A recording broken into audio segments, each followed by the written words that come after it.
everyone, I'm Jon Miller. It's baseball weather in Cleveland, and the people here, well, they've got baseball fever. This stadium has been packed every night all week long for the red-hot Cleveland Indians. Eddie Murray, the great veteran, he is closing in on a career milestone. They've got all kinds of stories here. Murray yesterday with this base hit against the Yankees moved one step closer to a milestone, 3,000 hits. Now he's just 11 away. With me, Hall of Famer Joe Morgan. Eddie Murray will soon be there in Cooperstown with you, Joe. Now with 2008, 989 hits. Jack McDowell will try to shut him down. McDowell, a very fine right-hander, but he's going to have his work cut out for him against this Cleveland club. Well, this Cleveland club is awesome. Let's start with the right-handed power. Yesterday, Albert Bell hit a home run, and he hit lots of home runs, but hit this one in yesterday's ball game. This was after Manny Ramirez had hit a two-run homer, also from the right side, to put the Indians ahead.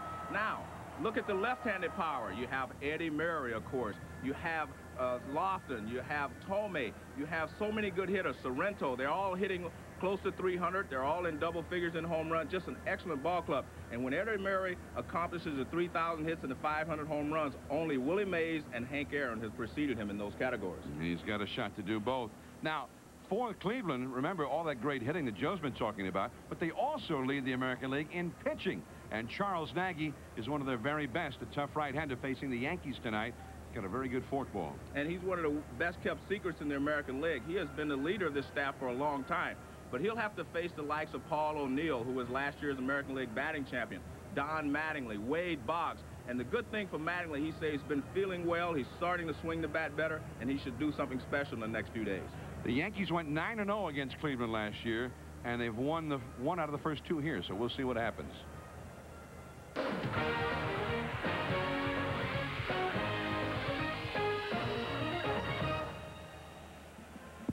Happy Father's Day, everyone. There's the view of Jacobs Field here in downtown Cleveland, and all roads lead to Jacobs Field these days here in Ohio. The red-hot Cleveland Indians, 34-12, and the ballpark has been jam-packed all week. The Red Sox come here tomorrow, and that series is already sold out. In the American League Central, Cleveland, despite a very strong showing by the Kansas City Royals, nonetheless, the Royals are 7.5 games out. They were beaten by Oakland today. Over in the East, Boston, a winner today. Detroit, kind of a surprise in second place.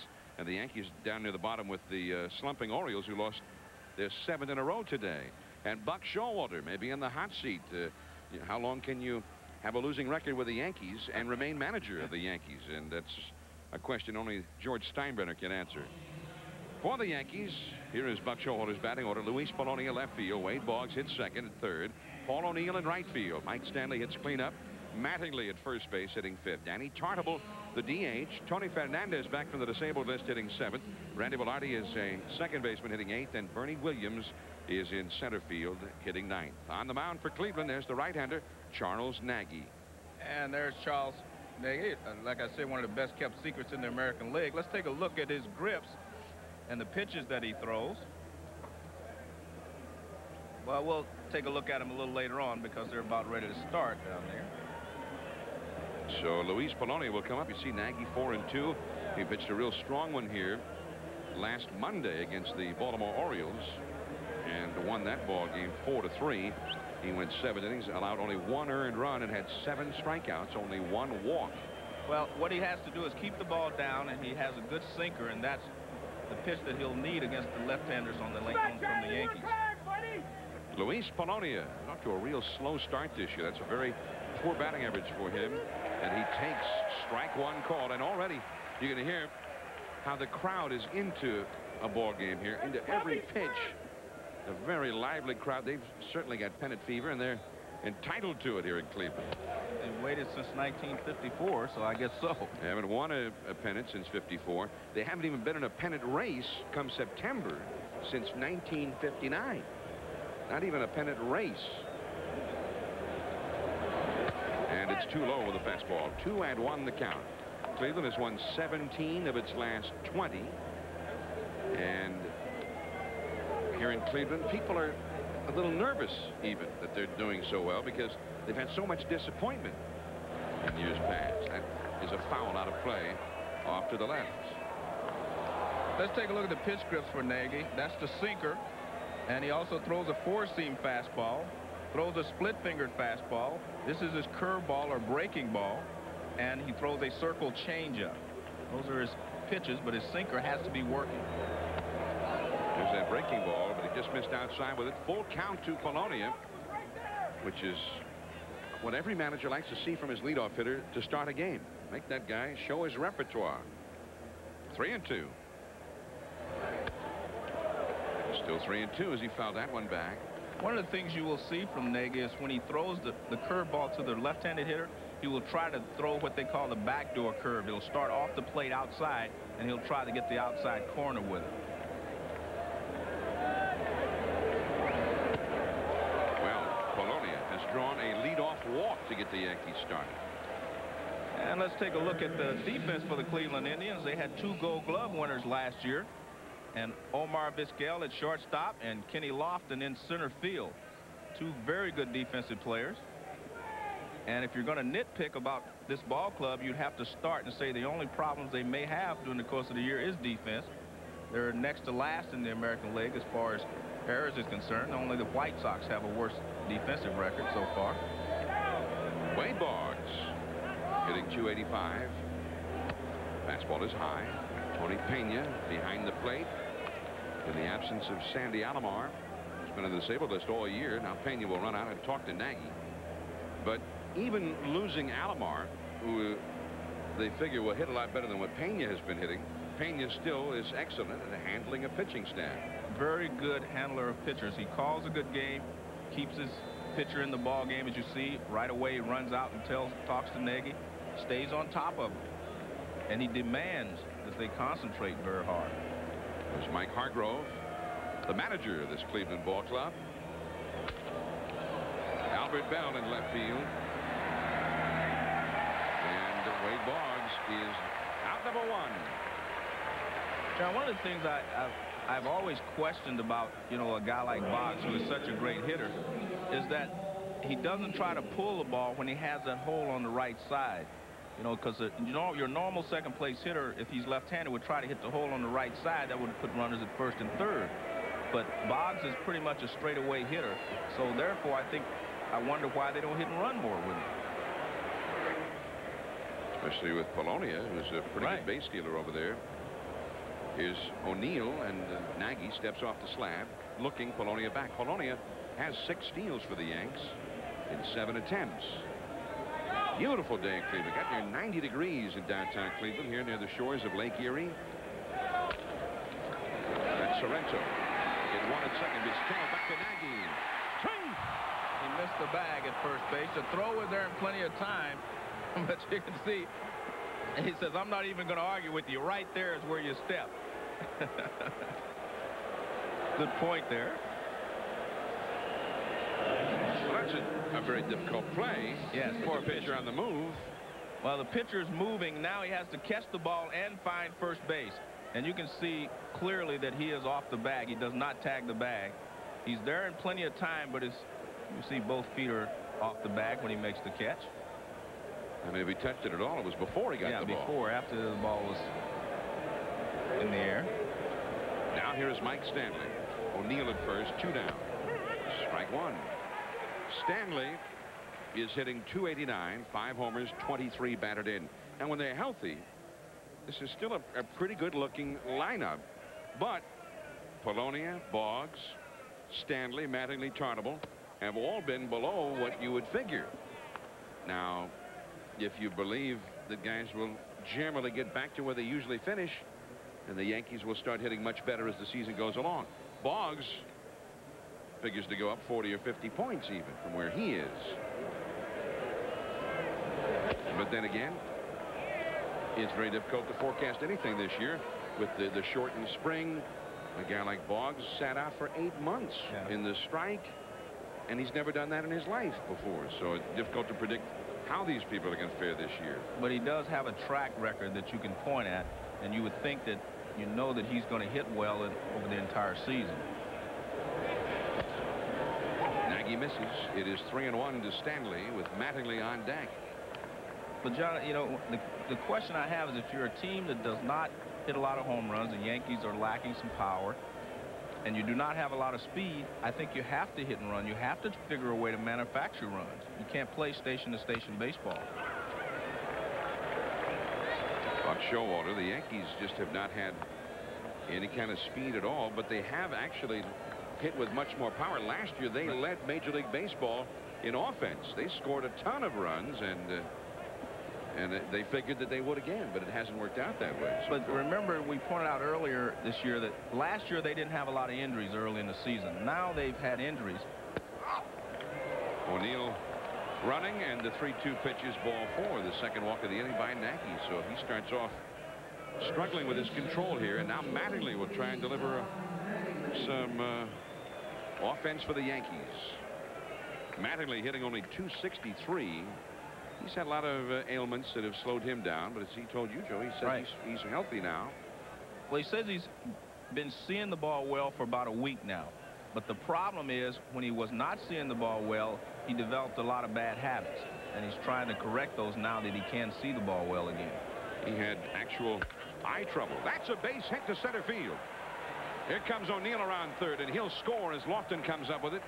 And Don Mattingly, first ball swinging, gets his 14th RBI of the season. It is 1-0 New York.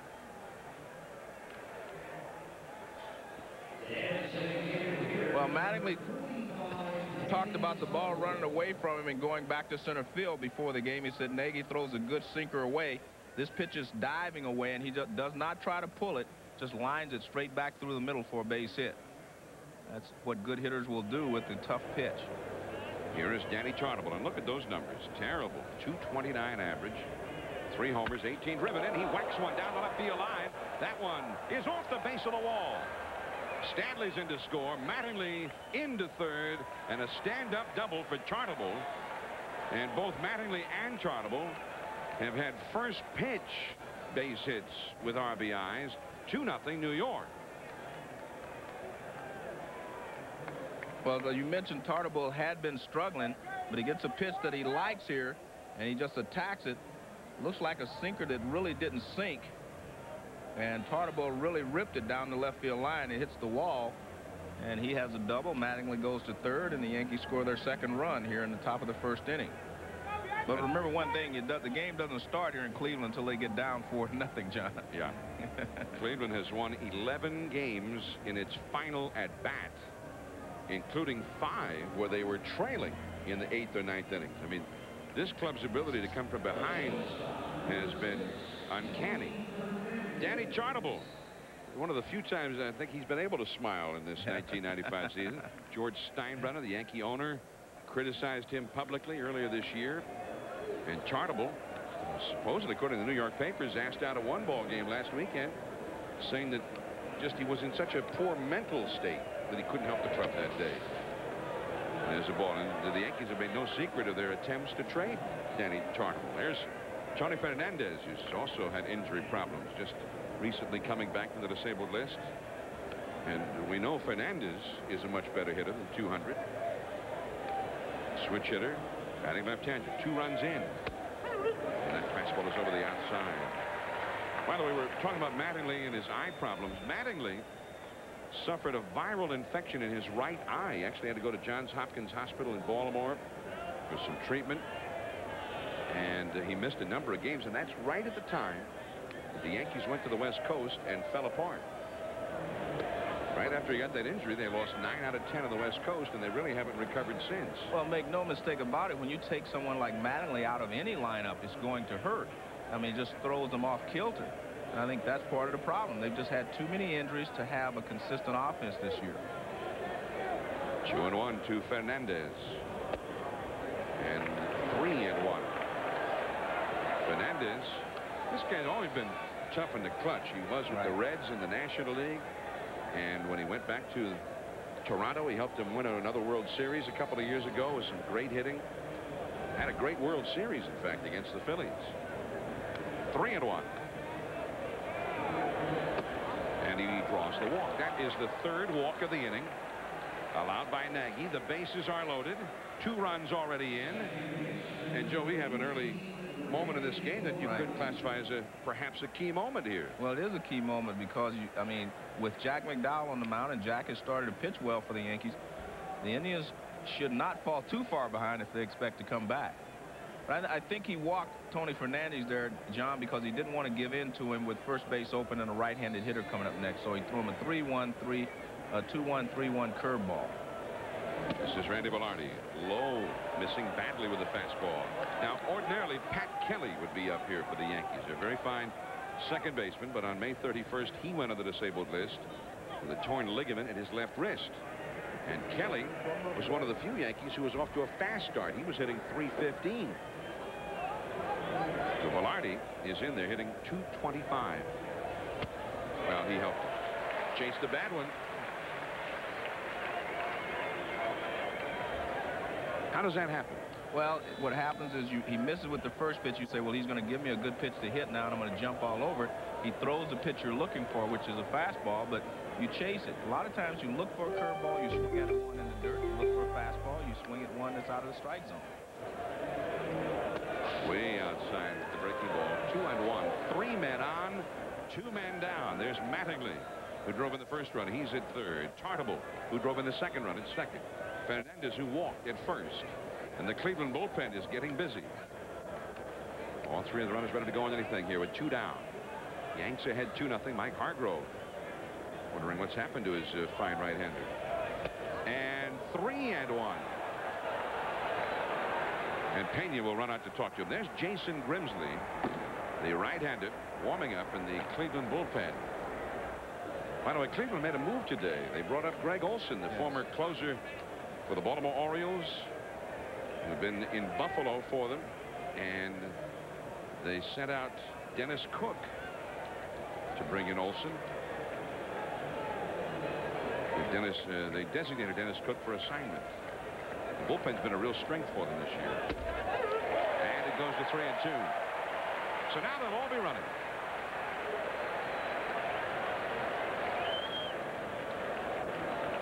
Mike Hargrove, that's Mark Wiley, the pitching coach, alongside Charles Nagy, trying to get out of a terrible jam. The runners go. Right to the second baseman, Baerga. Plenty of time. And he gets out of the jam. Only the 2 for the Yankees. And now we'll get a look at that high-powered Cleveland offense against Jack McDowell. Lofton coming up. From Jacobs Field in Cleveland, Sunday Night Baseball. Yankees 2, Cleveland coming up against Jack McDowell.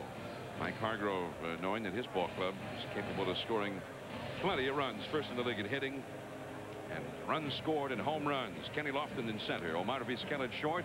Then the power. Carlos Baerga, Albert Bell, Eddie Murray, Jim Thome, Manny Ramirez, Paul Sorrento. Once you get into that power, seems like you're into it for the rest of the night. And Tony Pena hits 9th.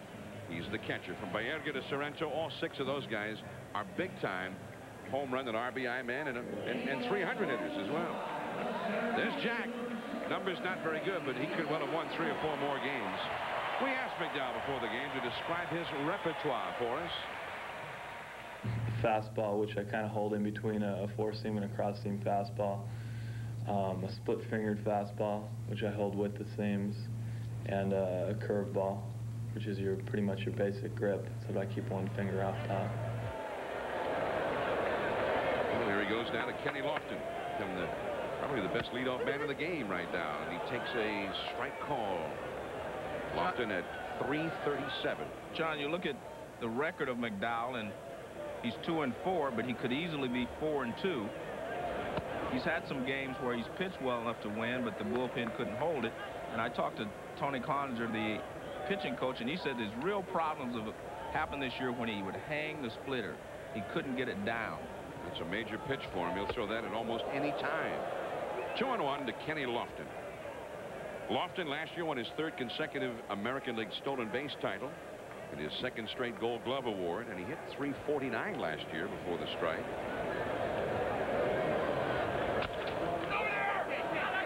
This could be tough, and nobody's there.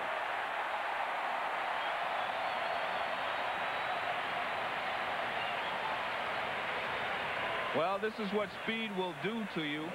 Indecision on the part of the defense. The speedy Kenny Lofton, he knows where he's going. The rest of them do not. Now McDowell breaks off to the right side. He doesn't know whether to go get it or to cover first. Mattingly the same way. He doesn't know whether to go get it or to cover first base, and Lofton gets a base hit. I want to correct something here. I said that Tony Clonger was the pitching coach. He's actually the bullpen coach who is very close to the pitchers as they warm up out there, and Billy Connors is the pitching coach.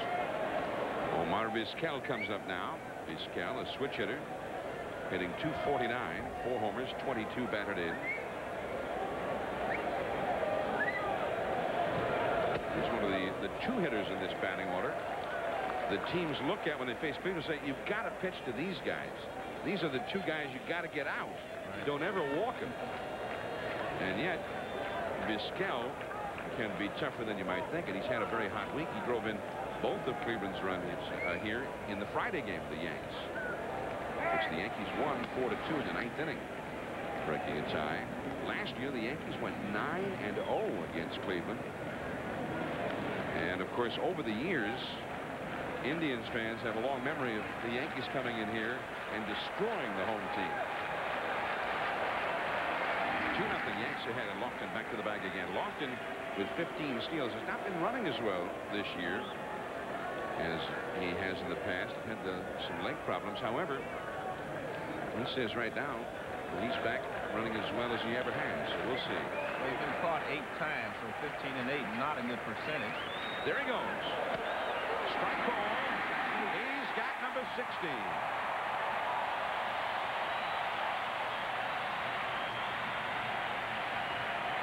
I like to see that in a base stealer. McDowell threw over there a couple of times, but as soon as he made his move to the plate, Lofton was off with the pitch. So it means that he had a good read on it, good jump, good throw there by Stanley, just not in time. Good jump there by Lofton. 90% of the bases are stolen off of the pitchers and not the catchers anyway. And McDowell has had some problems at holding base stealers close. Fernandez trying to keep Lofton close at second. That ball is fouled back by Vizquel. 1 ball and 2 strikes with the big guns coming up. Now, when you face this Cleveland club, if you're a pitcher, I mean, number one, you hope that your club gets a lot of runs. Right. And I mean, it's damage control from the beginning. I mean, you just try to limit the damage you face this Cleveland club.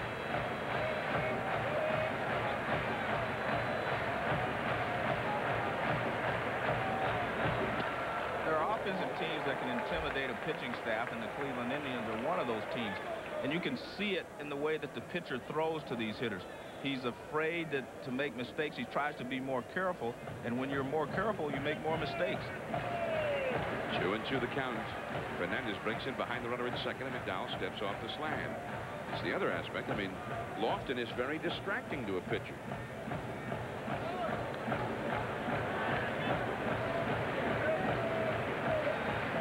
Baerga on deck, then Bell, then Murray.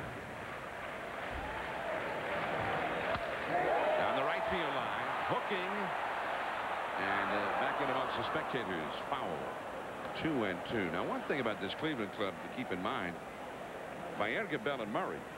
I mean, few teams have a better 3-4-5 combination in their batting order than those 3. I mean, Albert Bell, one of the great sluggers in the game today. Murray has been for years. But then you get through them, and you got Tomey, Ramirez, and Sorrento. Those 3 have hit even more home runs.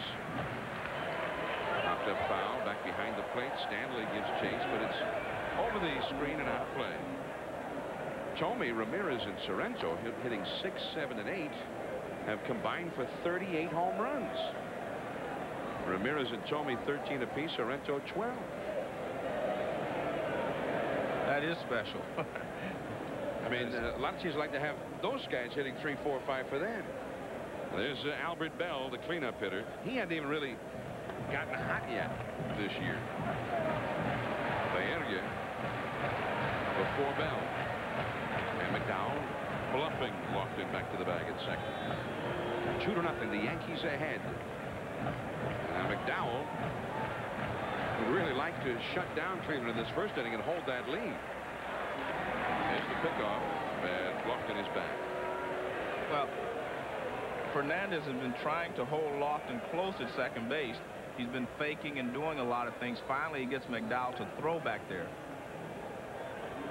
But the problem remains that when you concentrate on the runner, you're taking a little of your concentration away from the hitter.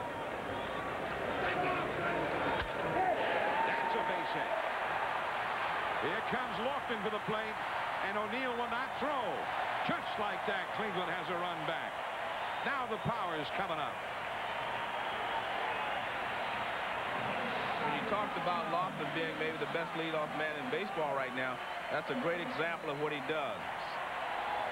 He singles, steals second, and scores on a base hit. Fastball up, and Vizquel just pulls it in the hole to drive in the first run of the ball game for the Indians. And again, Vizquel supposedly one of the outs in the batting order, and yet that's his 23rd RBI, which is not bad for a number 2 hitter. He would be tied for second best on the Yankees club with that many. Here is Carlos Baerga coming up. Vizquel, also a guy who could steal a base. He has 8 steals for the year, although he's been caught 5 times. Baerga, a switch hitter, hitting .323. 8 homers, 31 batted in. A strike on the outside. Al Clark is the home plate umpire. Larry Barnett at first. Greg Kosk at second. Dan Morrison umpiring at third. 2-1 the score. And you got Baerga. Baerga, 382 lifetime against McDowell. He has become one of the best offensive second basemen in all of the majors. Get credit competition going with Roberto Alomar, the Blue Jays. They're actually completely different type players. They're both winning type players, but they get the job done differently. Baerga can just destroy you with his bat by hitting, you know, the ball out of the ballpark. Roberto Alomar is more of a part of an offensive force on the team. Left center, Polonia. Number 1, Vizquel tags up and bluffs towards second, and then stops as Polonia gets it back in. So Baerga gone, and now Albert Bell comes up. And when Bell strides to the plate in this park, everybody pays attention.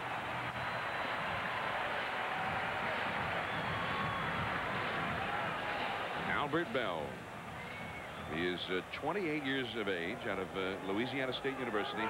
Last year, before the strike, he was hitting .357 with 36 homers and 101 RBIs. I mean, he was in the running for a triple crown had the season continued. Vizquel is back. Albert Bell hitting only .326 so far this year with only 11 homers. He also has 22 doubles. I say only in those figures because he hadn't had that real hot stretch yet. When I say hot stretch for Bell, I mean that week where he hits 8 home runs and drives in 18 runs. She's always seems to do in the past. Well, this ballpark is perfect for him in that there you see he has a 9-game hitting streak, but this ballpark's perfect for him, John, in that he can take the ball out in right field, right center. Center fielder's not a part of this ballpark that he can't reach. So this ballpark allows him to just hit the ball where it's pitched and not have to pull everything to get it out of the ballpark. This is a great hitter's ballpark. The forkball is in the dirt. 2-0 to Albert Bell. Well, you saw that 9-game hitting streak. He's hitting over 500 in the 9 games. So Albert may be in the beginnings of a big hot streak right now.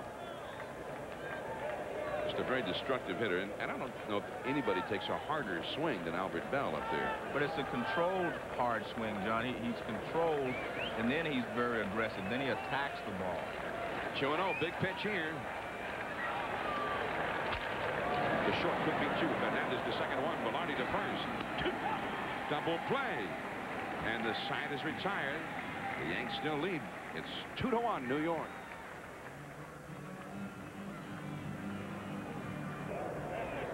Sunday Night Baseball from Jacobs Field, Cleveland. This is Jon Miller with Joe Morgan. 2-1, the Yankees leading Cleveland as we head to the second inning. Bernie Williams hitting 9th in the order will be followed by Polonia and then Boggs against Charles Nagy. Williams hitting .264. And he takes ball 1 down and away. The Yankees went out to the West Coast back in May, and their record was 12-9. They lost 9 out of 10 while they were out there. That's right when Mattingly had the viral infection in his eye and couldn't play for a while. And the Yankees really haven't recovered. They have, beginning with that West Coast trip, their record is 7-18. And of course, Buck Showalter says, hey, we've had a lot of injury problems, but every team has injury problems. Look at Cincinnati. Of course, the Reds are on top of their division over the National League in the Central. But they did have a lot of injuries, but they were just such a good ball club they could make up for it. The Yankees obviously were not good enough to make up for the injuries they sustained. 2-1. Called a strike. And Bernie thought it was too low. 2-2 the count. One thing in the Yankees' favor is that nobody in the East has run away with anything. So that the Yankees are still only 8.5 out at this point. And they were able to turn their season around. They have a shot to get right back in the race. That's a foul. Boston Red Sox defeated Milwaukee today 4-2 in Fenway Park. Boston comes in here next. And then Boston will have to go to Baltimore from here. So it's going to be an interesting week for the Red Sox on the road. The Yankees go to Baltimore from here. The teams in the East are playing one another all of a sudden. And playing Cleveland. Cleveland just swept 3 from Baltimore earlier this week. First time they had swept Baltimore in a 3-game series here in 30 years. Well, I think the Orioles are the one that they're going to have to get their act together because I think they felt like they had a championship team along with the Yankees, but the Yankees have had more injuries, I guess. At least they have excuses, but it really doesn't matter. They're all down in the American League East. I'm starting to believe in the Boston Red Sox. Well, the Red Sox, and that's hard for me. The Red Sox went through a real bad stretch. So they've been losing a lot of ball games. They're still in good shape. And the only team that's taken advantage of it is Detroit. That's ball 4 to Bernie Williams. And he'll go to first. And we'll send you to Carl Ravage for an update. All right, John, thanks very much. MCI proof positive to the Sky Dome. You were talking about Baerga's offense. What about this guy? Robbie Alomar with the bases loaded to the gap. This clears them all. Parrish, Cedeno, and Molitor are in. It was a triple. Alomar, 4 RBIs on the game. Guzman gets his first win in the 7-2 final. Roberto Alomar. Every time we see Alomar, he always gives us a lot of grief about talking up Baerga. No, he gives you grief. I love them both. Yeah. I like to watch both of them. Here's Polonia. They were both in that dream team in Puerto Rico this past winter. And what a club it was. There's Carlos Baerga. Alomar and Baerga played together. Well, Alomar played second and Baerga played mostly third base. Right. And they said he played great at third base. I don't think Baerga is in Alomar's class as a second baseman in terms of defense. Runner was going. Bernie Williams, the ball fouled away by Polonia and back into the lower deck. 1 ball, 1 strike to Polonia. He walked his first time, and Nagy has walked 4 in the game. John, I don't think either team would get rid of their second baseman. I think the Blue Jays are happy with Alomar, the way he plays, and I know that the Indians are happy with Baerga, the way that he plays here in this ballpark. So they're in the right situations for each one of them.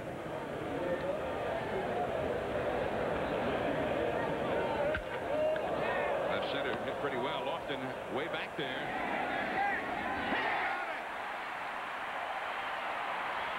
Back to Baerga. He holds it as Williams gets back to the bag. What a play by Lofton.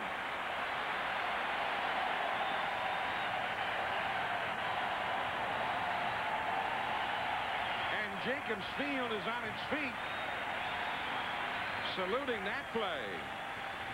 Well, that's how you win Gold Gloves. He was playing shallow because, you know, Polonia doesn't usually drive the ball. See how shallow he was?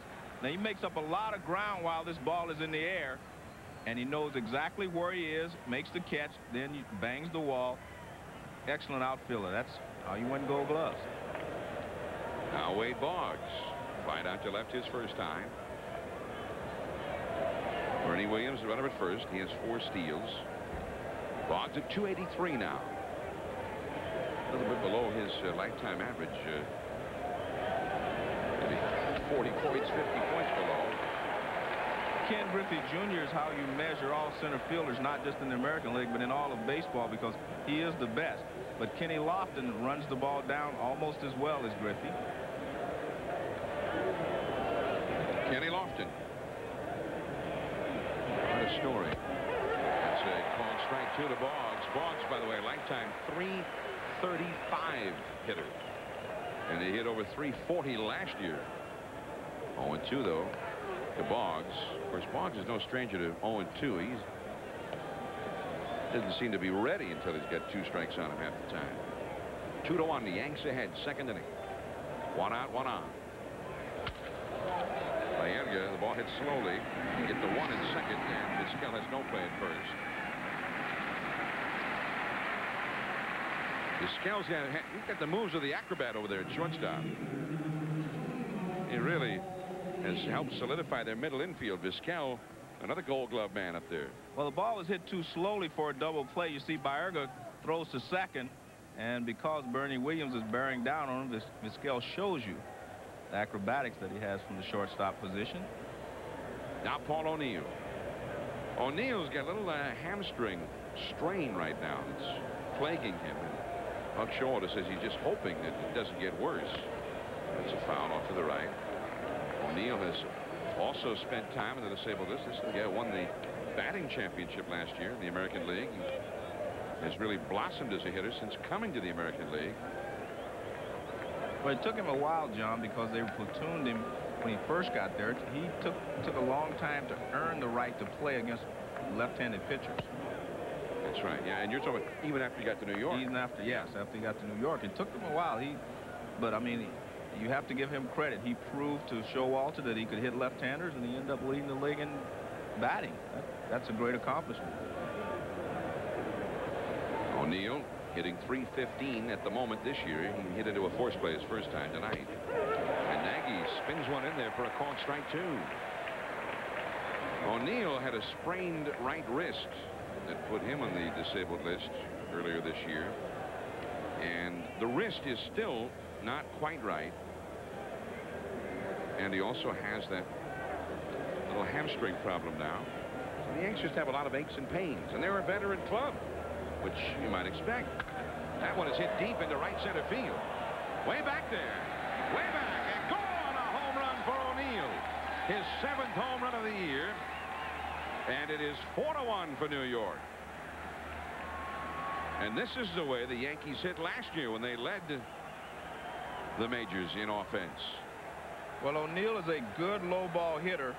Nagy gets this pitch down, and he drives it into right center field. He was trying to get this pitch away, but he gets it down as toward the middle of the plate. And as I mentioned, this is a good hitter's ballpark. Take a look at the pitch. Down, but not away enough. And Paul O'Neill drills it to right center field. I think he knew where it was headed. He's into the trot. Here is Mike Stanley. He takes ball 1. Stanley hit a grand slam in Detroit last Tuesday. There's Paul O'Neill. O'Neill only had 107 at-bats before tonight. That stint in the disabled list. Well, there's ball 2 to Stanley. Well, you can see Nagy's upset, John. He's overthrowing the ball now. He got a little bit upset with the pitch he made to O'Neill. Now he's trying to overpower Stanley. 4-1 New York. 2 down. Popped up. Out into right center. And Manny Ramirez for the out. It'll be Eddie Murray when we get back. Closing in on 3,000 hits. Yanks. Eddie Murray closing in on 3,000 hits. Only 19 players in history have had 3,000 hits. We asked Murray his thoughts on it. Once I'm done, I think then I will probably sit back and then kind of go, wow, or something like that. But, you know, I want more than 3,000. I mean, I'm not stopping there. And, you know, it's just a number, and the number seems like you've completed what you've, you know, wanted to accomplish there, and that's not what I want to do. I mean, I want more than 3,000. I mean, I'm here. I mean, as long as I'm happy and healthy, you want to continue to play. Eddie Murray taking ball 1 from Jack McDowell. 4-1, the Yanks ahead. And Joe, when he says he wants more than 3,000 hits, I think what he means is not just more hits. He wants a World Series championship. He wants to go all the way with his Cleveland ball club. And I tell you something else. A lot of people may say things. There's a countdown for Eddie. He needs 11 more base hits for 3,000. A lot of people say, well, they don't look at numbers, and sometimes I don't believe him. But with Eddie Murray, you know that he's not concerned with numbers. He's just concerned with playing every day and doing his job. And that's what has given him the opportunity to approach 3,000 hits and 500 home runs, just doing his job. That's the way Eddie Murray perceives it. Showing on to Murray. Mattingly, he'll take it himself. And Murray is on number 1. Murray came into the game with a batting average of .324 for the season. Got off to a great start this year. Been like old times for Eddie Murray. And on this ball club where he's got such great young talent surrounding him, it's kind of taken some of the heat off of Murray, too. He doesn't have to be the guy to drive in the big run every night with Bell and Baerga in front of him, and then Thome, Ramirez, and Sorrento behind him. They have a very good camaraderie on this ball club. A lot of these guys have come up together through the Cleveland farm system. They have grown from a bad Cleveland ball club into this outstanding club. Very tight-knit. They have a lot of fun in that clubhouse. Yes, they do. With one another. But again, Eddie is still kind of the focus of the clubhouse. They play jokes on him. And no matter what, John, you have all these good young sluggers around him, but he's still the rock in the middle of that lineup, and they depend on him. Jim Thome, strike 2. Now, Thome, T-H-O-M-E, is hitting .308. He's got 13 homers and 30 runs batted in. And he is hitting 6th. The man behind him also has 13 homers, hitting 7, Ramirez. And McDowell misses low, 1 ball and 2 strikes. And the man hitting 8th, Sorrento's got 12 home runs. And he doesn't even play every day. Let's go back to that spelling bee you just put on. Thome, T-H-O-M-E, right? Yeah. You trying to win a spelling bee? I can spell Thome as those words that they have in a spelling bee they can't spell. We're at Jacobs Field in Cleveland, Sunday Night Baseball. It is 4-1. The Yankees leading the hometown team. Let's look from the left field corner here. A panoramic view at this great ballpark. The people here, they love this ballpark. They're proud of this park. Beautiful ballpark, Jim. And it has really changed the dynamic of coming to downtown Cleveland. Strike 3 call on the inside. Great pitch there by Jack McDowell. Everyone knows that he likes to use the splitter when he gets ahead, but he fires a fastball on the inside corner to Thome, and he can't pull the trigger. Look at the location there, the target. I mean, that hit the target exactly where Stanley placed it. Manny Ramirez coming up now. Great young hitter. They think that this guy got so much talent that he may be a guy who could do the kind of things Albert Bell has been doing. He's still very, very young. A great article about him in the New York Times today by Ira Burko. He's from New York City, actually from the Dominican Republic, but at age 12 his family moved into the Washington Heights section of the Bronx. And he played high school at George Washington High School from where he could see the lights in Yankee Stadium. And a real quick bat, and look at his numbers. This is the 7th place hitter, and he's hitting .349, 13 homers and 35 runs batted in. And he always seems to be at his best against his hometown team, the Yankees. Well, his backlash there got a piece of Stanley. His swing went through and he released it with his right hand. Now watch, he gets a piece of Stanley with his backswing. Good fastball up and in by McDowell. And you see the backswing gets Stanley on his left arm. 2 strikes to count to Manny Ramirez. That swing. Did he swing? Yes. First base umpire Larry Barnett rings him up, and that's the inning. Ramirez down on strikes. It is 4-1 Yankees with Mattingly coming up. There's a look from the MetLife blimp at Jacobs Field in downtown Cleveland. Sunday Night Baseball, the Yankees 4 and the Cleveland Indians 1. And with us is Dave Winfield, former Yankee, and now with his Cleveland Ball Club and on the disabled list. And how you feeling? I feel pretty good. Hurt my arm 1 week ago. Little rotator cuff problem, but I'll be back. I'll be back pretty soon. Make some contributions. So you may never pitch again. Well, what about hitting again? Oh yeah, I'll hit again. I'll play again. I'll make the contributions a little later. We have a young guy, Herbert Perry, came up and did a wonderful job yesterday with 2 home runs. So we're happy to see him picking it up right away. Now, one of your former teammates up there right now, Don Mattingly, 2-0 the count. And what about Don? Now, he's had a lot of physical problems this year with the eye problem and various back problems and whatnot. Now, down the left field line, that one could be trouble. It is in there, a fair ball, and up into the crowd. So Mattingly will stop at second. He's 2 for 2 tonight. Well, he can still show you he can hit. Don Mattingly can go the other way, and he can still hit the ball to pretty hard to right field. But he's had some problems recently. His back, his eye, his elbow. It happens sometimes. This is the 5th time I've been on the disabled list in 20 years, but you never know. Well, Dave, I think that's what happens as you get a little older. As you get more mature. I knew when I came up in the booth I'd have to hear that. And John mentioned you played for the Yankees. You also played for the Padres. I remember you from the Padres when you first came up. Well, that's because you're so mature. Yeah, you never played a day in the minor leagues. When you were the big red machine, you guys had quite a ball club. I think we can probably match the kind of power that you guys had in those 70s. Well, it looks like it. Especially down at the bottom of your lineup, you have a little more power. Actually, throughout this lineup, they're real tough, young guys. You know what's good about this team? I'll just have to tell you. I sit there a lot and I watch. This isn't a team that toots its own horn or talks a lot of stuff on the bench. They just want to rush out there each day, make a contribution, and feel good about it. They don't talk a lot of stuff. They just play. And that is unusual for young guys. Oh, it is. Danny Chartable, the hitter, right out in front of the plate. Mattingly holding at second, and Pena over to first to retire Chartable, who had doubled home run his first time. And by the way, Cleveland's bullpen is also busy. Well, we're talking with Dave Winfield, and we mentioned Dave is on the disabled list, but back on Memorial Day he was not. And this is when he really fueled a Cleveland comeback, a 3-run homer. What a game that was, Dave. You done 6-0, and you guys came back and won it. Big game against Chicago. We are getting used to coming back. No matter when we're down, we can always come back. And that was a 3-run homer. I think it made it 6-4, and we eventually overcame that big deficit. Now you guys overcame a game. What was it? David Cohn in Toronto had you 8-0. Oh, man. Cy Young Award winner last year. Toronto's up 8-0. We came back, beat them 9-8. Paul Sorrento, 2-run homer to end the game.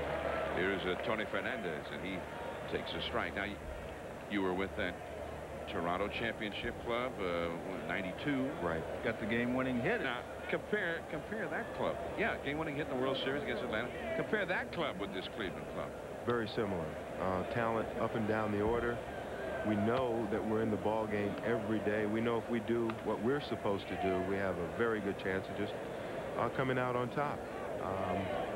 The people play very well together. Chemistry, a big part of winning. And this team has very good chemistry. You have to hand it to management. These people are hand-picked, and they play very well together.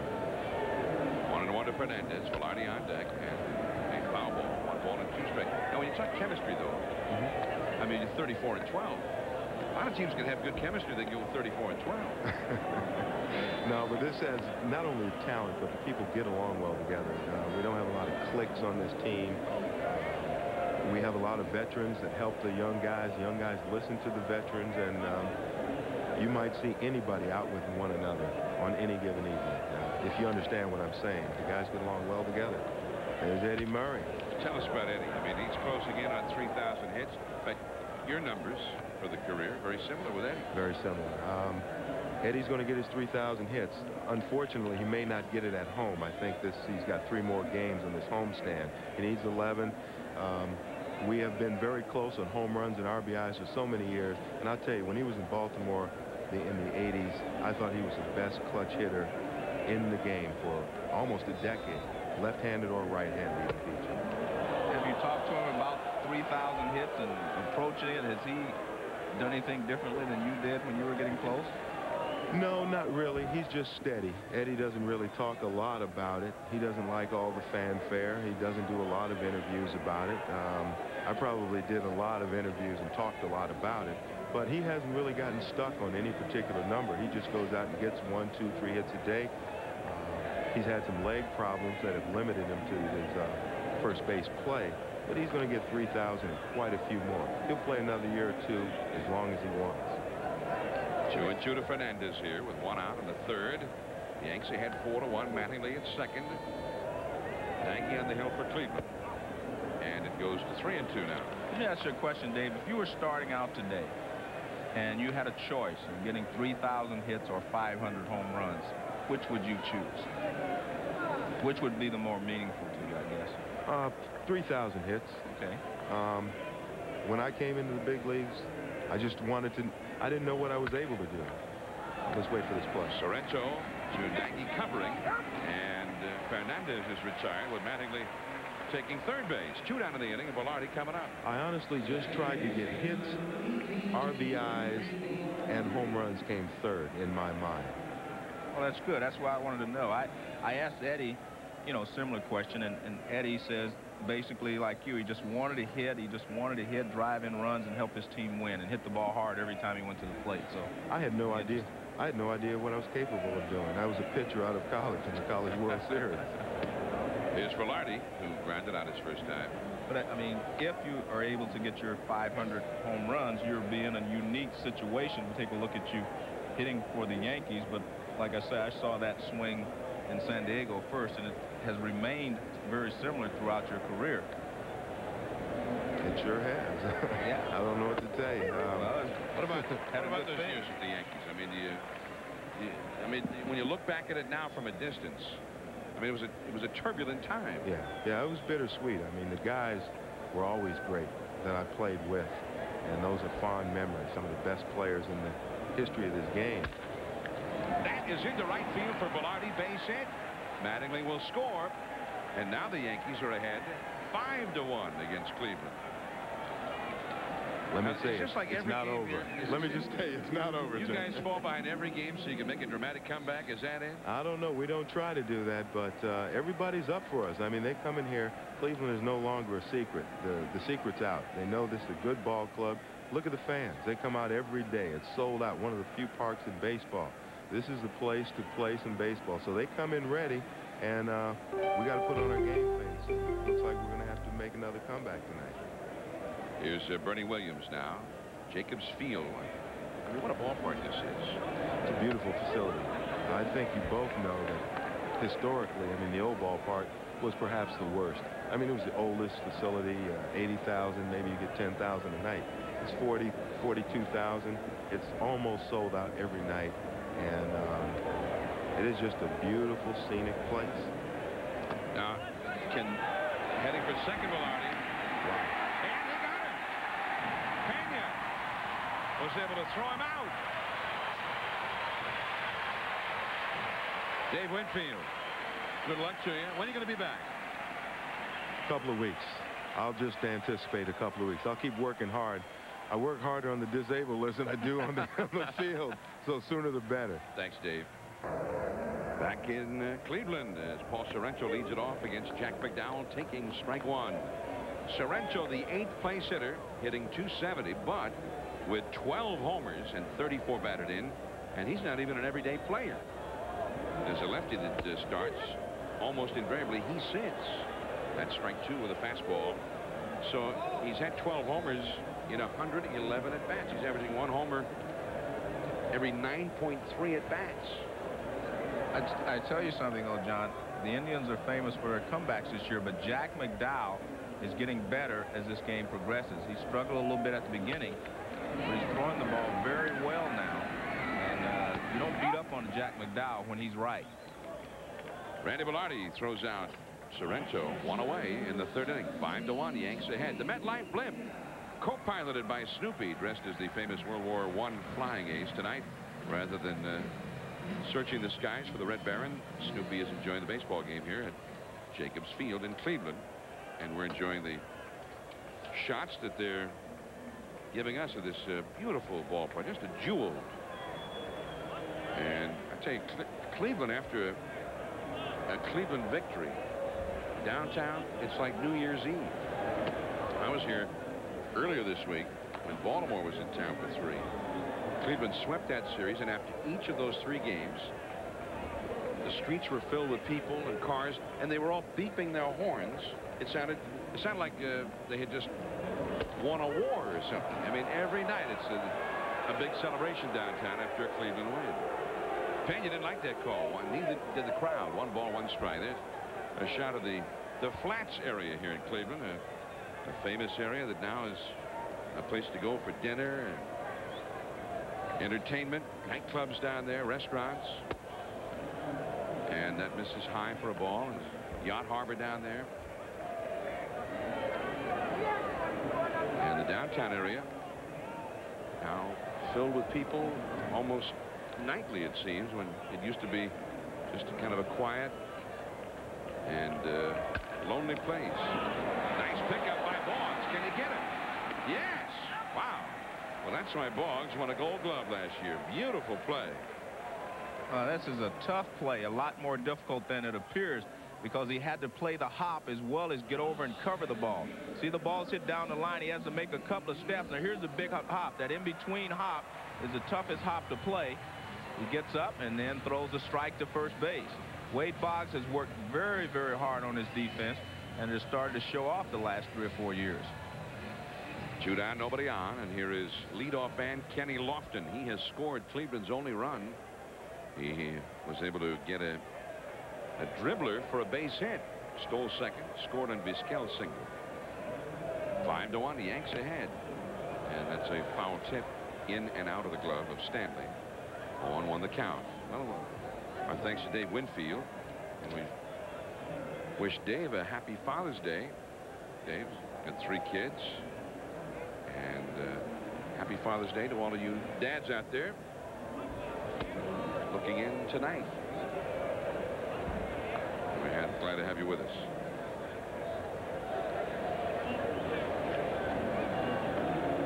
One ball, 1 strike to Kenny Lofton. He's now hitting .340. And that'll go up. Another base hit. What a week he's had. Kenny Lofton. Red hot. Well, Jack McDowell had been keeping the ball down for the last 7 hitters. And he gets this pitch up, and Lofton lines it into right field for a base hit. See, this pitch is up, and Kenny gets a line drive to right field. He's been keeping the ball down. In fact, he had like 5 ground balls out of the last, well, 4 ground balls out of the last 6 hitters and 2 strikeouts. So no one had hit the ball out of the infield. So Vizquel comes out. 3 hits now for Cleveland. 2 by Lofton, 1 by Vizquel. Boggs shallow at third. A strike. 88-mile-an-hour fastball there. And our Jugs guy. By the way, Winfield, his 3 children, Lauren and his twins, David and Ariel. Weren't they the Minnesota twins? They were born when he was in Minnesota. So they were Minnesota twins. We talked about some of the young talent on this Cleveland club, but they've got a lot of veteran talent, too. It is a nice mix, as Winfield mentioned. Guys like Eddie Murray and Winfield, but also in that pitching rotation, like Oral Hershiser and Dennis Martinez, Buddy Black. Martinez and Hershiser in particular have pitched extremely well. Martinez will go tomorrow night against the Red Sox, and he is unbeaten this year. There's the forkball, a check swing. 1 ball, 1 strike. I guess the question is, what do you do if you're Lofton at first base and take a look at Hershiser? Do you steal a base in this situation, even though your percentage hasn't been as good as you would like? Or do you stay at first base and let Vizquel hit? What do you think? Well, I think he should be running if he can get a good jump, because you have Vizquel, who is not going to hit the ball out of the ballpark that often. I mean, he has a very little chance of scoring with Vizquel up there unless he gets to second base. But of course, if you're hitting with Baerga and Bell and the rest of the sluggers, then you might want to stay there since you're down by 4 runs. But it's still early in the ball game, and I think you should still take the chances and do not get away from your game plan in the early innings of the ball game, even though you're down by 4 runs. Well, McDowell seems concerned about him. There goes Lofton. That is a base hit. Just over the glove of Velarde. First and third, and now Baerga comes up. with a chance to do some damage. I've often said this, that a base stealer does not have to steal a base to help his ball club. Just his presence as first base was taking some of Jack McDowell's concentration. As you see, Lofton was getting ready to go head first, and then he realized it's a base hit to right field, so he trots on around to third. And this accomplishes something else, too. You now have a hole on the right side when you have runners at first and third. Mattingly has to hold the scale at first. Here's Baerga, a big hole to shoot at on the right side. Carlos Baerga now with 2 men on and 2 men out. All of Cleveland's hits have been from Lofton and Vizquel, each with 2. Nobody else has a hit for them. There's the double fake. That was a pretty big fake right there.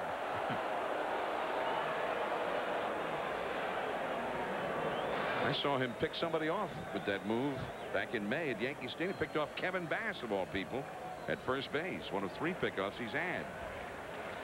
You don't often see anybody get picked up in that move. Into left center. Bernie Williams can't get it. Lofton scores. To third is Vizquel on the Baerga single. It's 5-2 now, and Albert Bell is coming up. And this is the Cleveland Indians offensive attack. A lot of good hitters. They hit line drives. It started, remember, after 2 were out. They've had 3 straight singles off Jack McDowell, and now they get into the power part of the lineup with Albert Bell coming up. 32nd RBI of the year for Baerga. And here is Albert Bell tonight playing in his 72nd game in this ballpark. But he has hit 26 home runs here. And he has a .381 lifetime average in this ballpark. The one thing about Bell, now watch how quiet he is at the plate. Not a lot of movement once he gets set. High in the air. Deep right center. O'Neill is back. He's under it. And he makes the catch. Just a few feet shy of the wall. And Cleveland has gone down in the third. 3 hits, 1 run. Yanks 5, Indians 2. We head to the 4th. Long way from being over. And Sunday Night Baseball from Cleveland. 5-2 the Yankees after 3 innings. I'm Jon Miller with Joe Morgan, and there's the new Cleveland pitcher, Jason Grimsley, on in relief of Charles Nagy. Nagy just had no success tonight. He issued 4 walks, a season's high, in only 3 innings. So here's Grimsley now to Bernie Williams, a called strike on the inside. Well, Grimsley, like a lot of pitchers with the shortened spring training, he's had control problems. He has walked a lot of hitters in the short period of time that he's pitched this year. He has given up 25 bases on balls in 23 2/3 innings. That's more than 1 an inning. They're not going to win many ball games like that. That's why his earned run average is up 7.23. Also, he allowed 4 home runs in only 23 2/3 innings. 2-1 on the count to Bernie Williams. Grimsley been around a long time. Always had an excellent arm, and general managers are always intrigued with him. That's a foul, and in fact, John Hart, the outstanding general manager of the Cleveland Indians, the architect of this Cleveland ball club,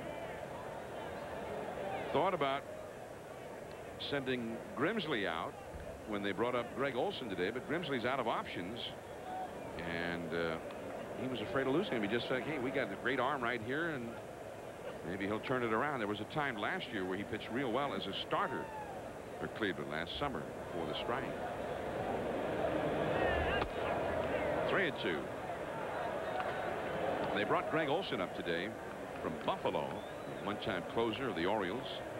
He'd been closing at Buffalo. And says his arm feels great. He had great success there. Bernie Williams walked his first time. Dropped it.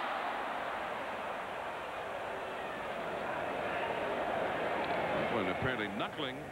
Manny reached down to try and make a basket catch and didn't. Well, that's why you teach outfielders to catch the ball with 2 hands and above the waist. He charged it, and then he tried to make a basket catch, and that is very difficult to do on a ball that's hit like a line drive right in front of you. He was there, he just missed it.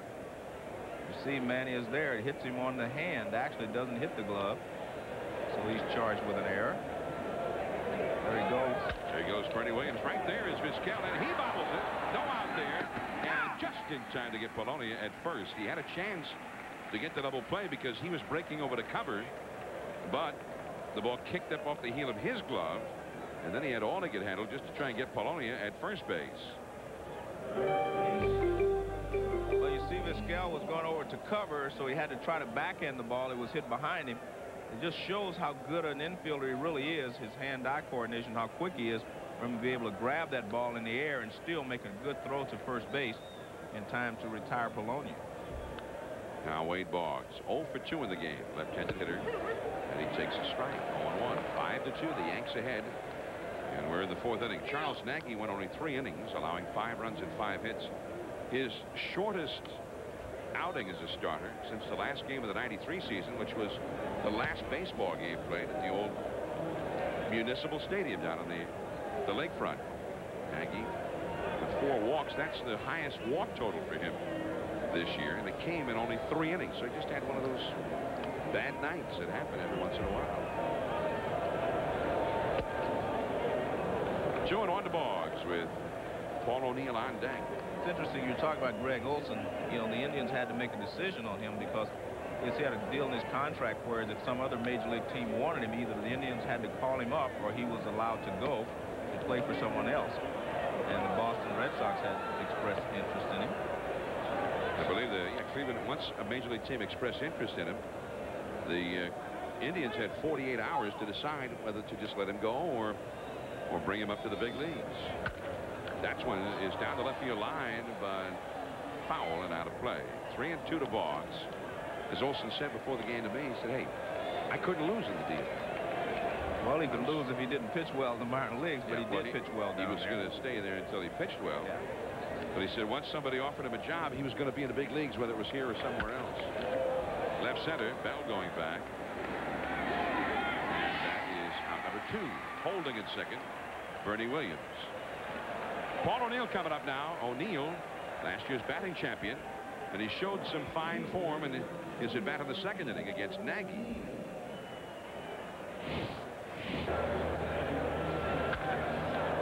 Takes a low fastball from Nagy and lines it over the right field wall. Good low ball hitter is Paul O'Neill. Doesn't handle a high fastball very well, but he can really hit the low fastball. O'Neill now with 7 home runs, even though that's not a very high figure, and he has spent time with the disabled list. He is tied for the club lead in home runs, which has been one of the Yankees' problems as he takes ball 1 from Grimsley.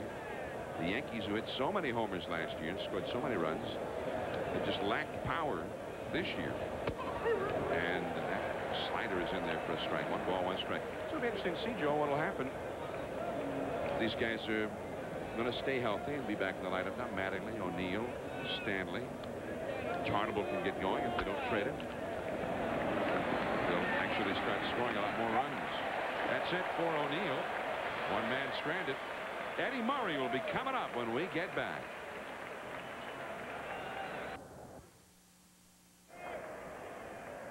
Eddie Murray, 11 hits away from 3,000. 19 hitters in the history of Major League Baseball have ever reached 3,000 hits. Murray soon to become the 20th. A high fly ball, shallow left. Hernandez out, Polonia in, and Polonia for out number 1. And Murray is quickly retired. He's 0 for 2.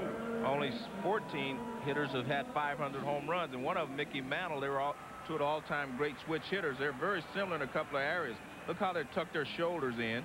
Now watch when they stride. They're very similar there too from the left side. Look at Mantle. He does not push his hands away very far, but a lot of power in that swing, and he drives the ball out of the ballpark. Eddie Murray, very similar. Strides are very similar. Do not push their hands away very far, but they really attack the ball through the hitting zone. And you see 2 of the all-time great power hitting switch hitters. And there, take a look at Eddie. I mean, that's a lot of power generated by both Mantle and Murray, and they have power from both sides. In fact, Mickey Mantle may have been more powerful from the right side. Mantle hit 536 home runs all told in his career. And Eddie broke his record recently of hitting his 11th 11th time hitting a home run from both sides in the same game. Thome over to second base, and Velarde throws him out. So Jim Thome has been held in check by Jack McDowell. In fact, from Bell on down, he has held these big Cleveland sluggers in check. There's downtown Cleveland in the center of the picture. A longtime famous landmark here, the Terminal Tower. They have turned that old train station beneath the tower into a beautiful shopping area called Tower City. Great stores, a Ritz-Carlton hotel, a lot of movie theaters down there. And you see the downtown Cleveland skyline from the ballpark. It's part of the landscape here. And there is ball one to Manny Ramirez. Well, Eddie Murray also broke Mantle's record for RBIs by a switch hitter. Eddie has been very dependable year after year. In fact, in years where there weren't any strikes, where he's had a full season, Murray's worst RBI total ever, 84. And that was the one year that he spent time on the disabled list in 1986.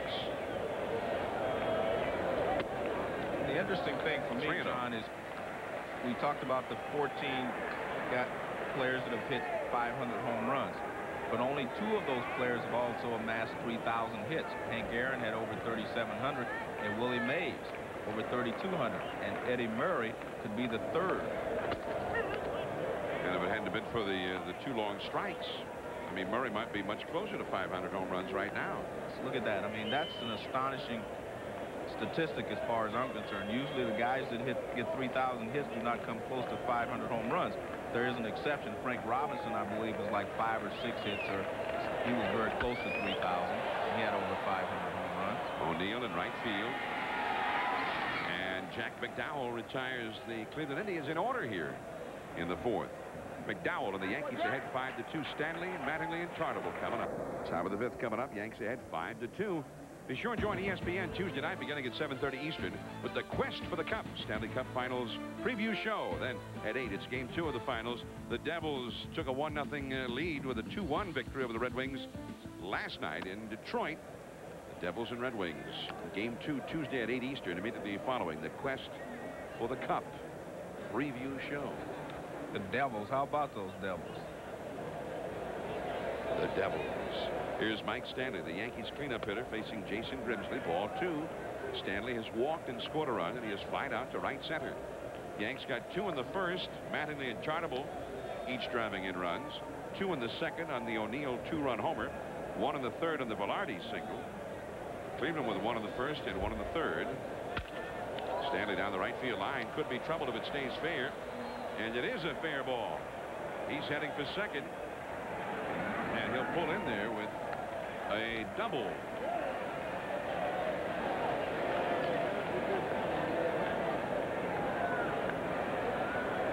This is a good hitting here by Stanley going down the right field line. See, that ball is down and away. He doesn't try to pull it. Just hits it down the right field line. And he ends up at second base with a double. Stanley with his 8th double of the year. So the Yankees ready to get more now with Mattingly coming up. Now Mattingly, first pitch he saw from Charles Nagy, lined a single to drive in a run. Then in the 3rd, he hit a double. He tucked in right along the left field line. Mattingly has lifted his average to 275. Now he shows bunt. Well, I think he just wants Thome to come in at 3rd base, and he gets him to come in. Thome was playing back very deep at 3rd base, and Mattingly faked the bunt. Now he comes up close to the baseline. This is the 5th inning, and in every inning the Yankees leadoff batter has reached base, which is always a pretty good way to start rallies. Don Mattingly, never been in any kind of a postseason game. When that runner Stanley over to 3rd, he pulled that ball, but he pulled it foul. And now Grimsley is ahead of Mattingly at 0-2. That's unusual, John, because anyone that's been a Yankee his entire career, you expect him to have played in at least postseason play, if not the World Series. This is one of the longest droughts in Yankees history without being in the World Series. Let's hit slowly. Vizquel covers just in time. And Stanley ended up holding at second. You know, the ball was hit very softly. Well, not a good out there by Mattingly, although with 2 strikes, you just have to put the ball in play. You need Mattingly to pull the ball to the right side, but with 2 strikes, he has to just make contact. And you're right, Vizquel charges and has time to throw Mattingly out. But Stanley just holds at second base, but Stanley being a catcher, he doesn't want to take too many chances on the bases. If he breaks immediately, I don't think Vizquel with the lead. Right. We're trailing in this spot. He wants to get the sure out. Yeah, in any case, if he breaks right away, he has to go to first base because he can't wait that long to make up his mind. But that's a tough decision to make for a catcher, to be perfectly honest with you. Danny Chartable has doubled home a run and has dribbled one out in front of the plate. And Pena still looking very spry back behind, moving very well. He didn't just reach out, try to backhand that. He's had that springing move over to get in front of that ball as best he could. Well, I've been very impressed with Pena tonight. Not only is handling the pitchers, but his throwing. He's doing everything well. He's blocking the balls at the plate. He looks, you know, he looks like he's bounced back from a couple of seasons where he did not play as well as he had hoped. Another one of those veteran players in this Cleveland ball club who not just play the game, but their clubhouse presence, working with guys like the young Manny Ramirez. His locker is right next to Ramirez. Now Stanley will break for third. Vizquel gets Tartable. Out number 2 now. Had Stanley already been at third, that would have been a run. Well, and probably would have been a base hit for Tartable because I'm sure the Indians would have played in. They could not afford to play back and allow the Yankees to score on an infield out, and that ball probably would have gone through. But again, it's very difficult for a catcher to make those types of decisions because he's not expected to be a speedster on the bases. 2 down, runner at third. The Yanks ahead 5-2 in the 5th inning. Grimsley for the windup to Tony Fernandez. Curveball for a strike. It is 0-1. Fernandez, great shortstop from San Pedro de Macorís in the Dominican Republic, which is sort of the cradle of shortstops in the majors.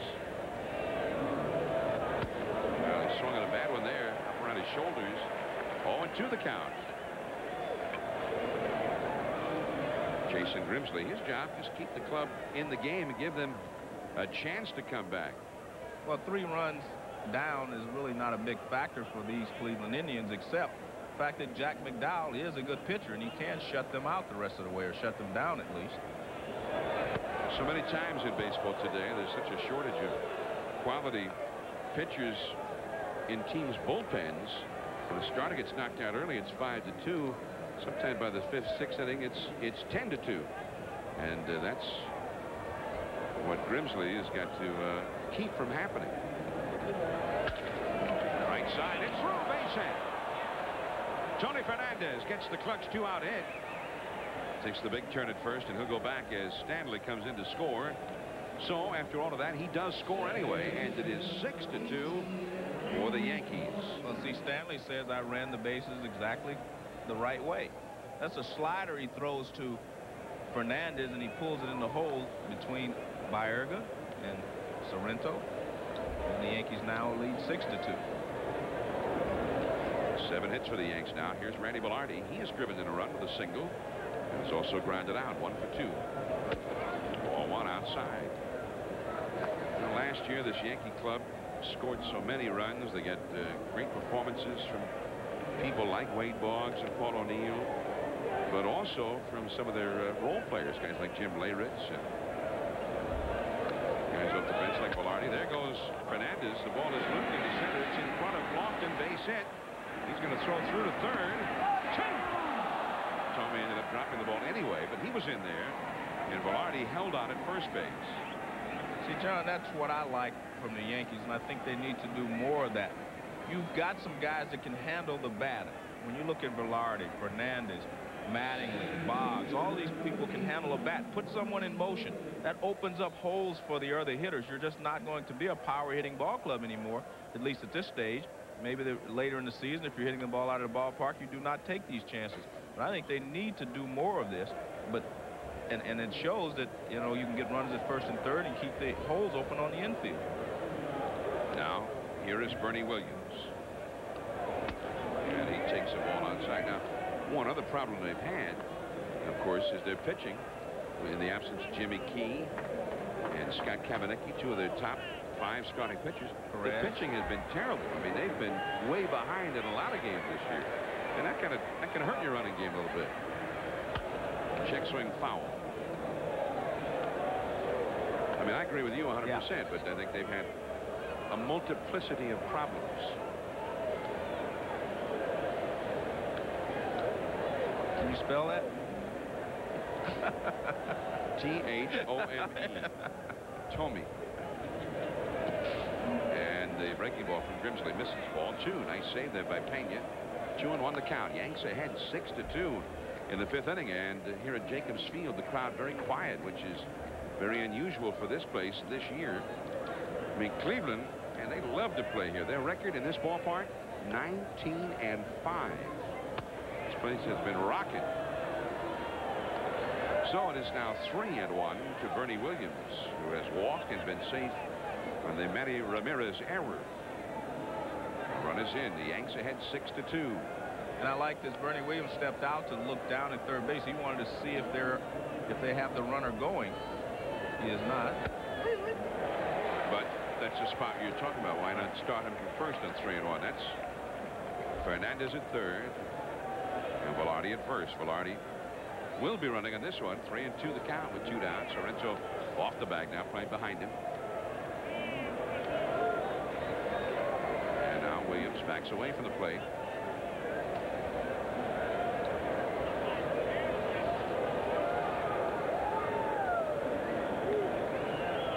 Velarde runs, and that's through the middle, base hit.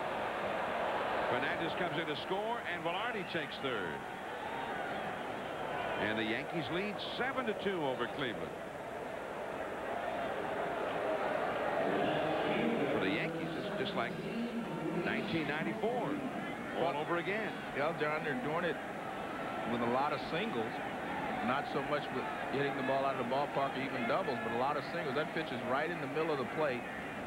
And Bernie Williams does a good job and just cranks it right back through the middle. And Velarde hustles around to third base. Or is it first and third now with 2 down?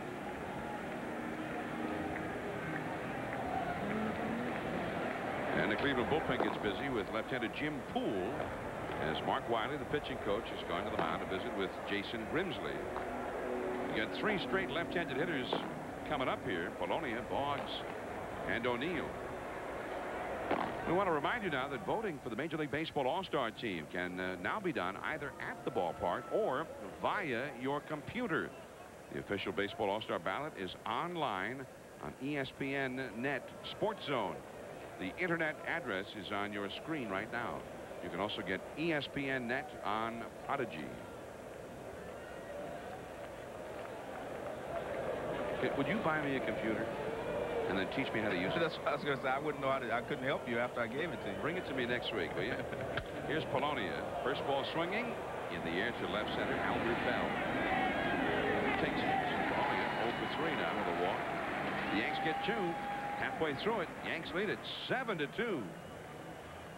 Baseball from Cleveland, and the Cleveland Indians down 7-2, the best record in the majors, but they're getting clobbered so far tonight. Long way to go yet. We'll see. Happy Father's Day, everyone. Happy Father's Day to you, Joe, as Paul Sorrento stands in. And you got a nice Father's Day surprise. Well, I got a big Father's Day surprise, John. My oldest daughter, Lisa, flew in and surprised me. I didn't know she was coming, and she's here in the booth with us. Yes. One strike delivery. Missing for a ball. And here's my daughter, Lisa, and as Dave Winfield say, you know she got her looks from the other side. But that's my daughter, Lisa, and it was a pleasant surprise for Father's Day. Well, and for coming by, Joe, I presented her with an Albert Bell bar. Oh, okay. Yeah. They give us a whole box of Albert Bell bars. Albert's got his own candy bar now. Yeah. He must be getting big here. Sorrento punches one to left. Plenty of room for Polonia. The warning track. Sorrento is retired. Here's the Albert Bell bar. I tried it today, John. It's pretty good. In fact, it hits pretty hard. What are you doing, commercials for it? No. You've come up with a slogan for him? Well, the only good, it's chocolate. I don't eat much candy, but that's chocolate. I enjoy chocolate. I remember 3 or 4 years ago, Ken Griffey Jr. out in Seattle, they came up with a candy bar for him, a chocolate bar. And they called it, the Ken Griffey Jr. bar, whatever it was. Tony Pena at the plate. Came out, I mean, Griffey himself couldn't ever eat it because he was allergic to chocolate. Strike one to Tony Pena. Albert Bell himself actually missed the press conference when they introduced the candy bar. But Albert, I mean, he got a lot of ridicule for it, but he said there was kind of some confusion. But Albert says he never does anything before noon because he gets his rest to be ready to play ball. That's number one. Yeah. He's not out doing banquets and commercial endorsements on game days before he gets his rest. Now, a lot of people thought that was bad, but I'm sure Mike Hargrove thought, well, hey, do whatever he wants, but get your rest and be ready to play ball here. 1 ball, 1 strike to Pena. And John, you bring up John Hart. I think we should mention what a great job that the Cleveland front office has done, keeping all these young players together. They signed, Baerga, Lofton, and a lot of these young players to multi-year contracts. Albert Bell, while they were still young, and they're going to be here in the Cleveland uniform for quite a while. Down the left field line, but fouled by Pena. Just real, smart move there by the, Cleveland front office. Well, they took all of their top young players, signed them a long-term contract so that they didn't ever have to go through the arbitration process with any other. Plus, having done that, year to year, they always know what their budget is going to be because they know well ahead of time what the big players are going to make. That one is a fair ball. Pena heading for second. Polonia's throw is too late. A stand-up double for Tony Pena as he plays some wall ball here in Cleveland. Well, that reminded Tony a little bit of playing in Boston and hitting the Green Monster out there in Fenway Park. It appeared that the ball was about to hook foul, and then all of a sudden a fan reaches out. The ball was definitely going to be fair. We'll take a look at it here as third base umpire Dan Morrison goes out and makes the call. The fan tries to catch it, but not quite long. Arm's not quite long enough. Hits one of the seams in the padding there. And he's lucky that he didn't catch it, because if he even touched it, he'd be out of here. Yeah, he'd be out of here. He'd lose that seat. Don't touch a ball in play, ever. Now Kenny Lofton, 2 for 2. Cleveland is down 7-2, so Jack McDowell, former Cy Young winner just a couple of years ago. Yeah, you keep your hands away from a ball in play. So he's talking about it right now. You mean that ball was fair? Strike caught on the inside, and Lofton can't believe it. He's angry at Al Clark over that call. Well, what is happening here is that Jack McDowell is throwing the sinker away to the left-handers, then he's busting the fastball back inside. Lofton was looking for the ball away, and he threw a pitch inside. And it will be a foul out of play. So now McDowell is ahead of the count. 1 ball and 2 strikes to Kenny Lofton. Lofton is hitting .344. You see, Lofton 2 hits, Vizquel 2 hits, Baerga 1. And those first 3 hitters in the lineup had all the hits until Pena's double here. Good pitch. Right to Velarde at second. Pena will take third as Lofton is thrown out for the first time in this game. Well, what you're trying to do if you're Jack McDowell is just get some outs. And he threw the pitch away the pitch before. He fouled it off down the left field line. Now he comes back inside. And it may be off the plate, but Lofton can't take it because he's already taken a strike inside, so he hits a ground ball to second base. And if you're Jack McDowell, that's what you want Kenny Lofton to do every time he comes to the plate, hit a ground ball to second base. Omar Vizquel has singled home a run. In fact, he is twice singled with 1 RBI. His average is moving up. Ball 1. 7-2. Yanks runner at third here in the 5th inning. Vizquel would like to get that man home. Vizquel, 18 hits in his last 13 games. So he's starting to get hot now. But he's not in there for his bat. Although hitting number 2, they expect a few things out of him. Well, but they can do a lot of things with him because he can bunt. and we've seen him drive in runs. You mentioned he has 23 runs batted in, so he can do what is necessary to hit in the number 2 spot. And that's to move the runners along. Nice save by Stanley. That saved a run, at least for the moment. So the count is 2 balls and 1 strike to Omar Vizquel.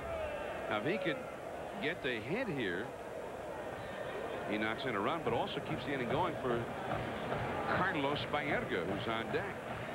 Even if he just can get a walk here, Baerga would come up, and that's what they'd like to see happen. Right to Velarde. And that ends the inning. So Jack McDowell has things well in hand. The Yanks lead at 7-2. Boggs, O'Neill, and Stanley will be coming up. Jon Miller and Joe Morgan from Cleveland. Yeah, happy Father's Day. My dad and the Tribe and ESPN are number 1. That young fellow celebrating Father's Day with his dad here at the ballpark in Cleveland. Happy Father's Day. Next Sunday, ESPN Sunday Night Baseball will travel to Southern California for the renewal of those ancient hostilities. The Giants and the Dodgers. Barry Bonds, the Giants. Raul Mondesi, Mike Piazza, and the Dodgers. The Dodgers won again today. They took 2 out of 3 from the Cubs. The Giants won again today. And we'll see the Giants and Dodgers. Although tonight we're seeing Oral Hershiser here in the Cleveland dugout. Seems kind of odd. Wade Boggs, base hit, left field. And Boggs gets his first hit of the night. He's now 1 for 4. Hit number 10 for New York. For Wade Boggs, anytime you get the pitch up, he usually takes it to left field. See, this pitch is up, and you see how level that swing is? Just a nice, level, compact swing, and he lines it to left field for a base hit. That's why he has that lifetime average of over 335. Paul O'Neill is hit into a force play, hit a 2-run homer, and grounded out. He takes ball 1 from Jason Grimsley.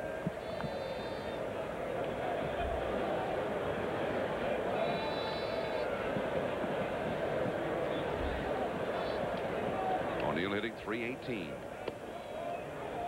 And that breaking ball is too low. 2-0. 7 runs, 10 hits for the Yankees. 2 runs, 6 hits, and 1 error for Cleveland. Now, Cleveland right here on ESPN on Memorial Day. Remember that game? Joe and I watched that while we were in Philadelphia waiting for a ball game on Memorial Day evening. First half of that holiday doubleheader was here, and Cleveland came from a 6-0 deficit against Wilson Alvarez and the White Sox to win a ball game.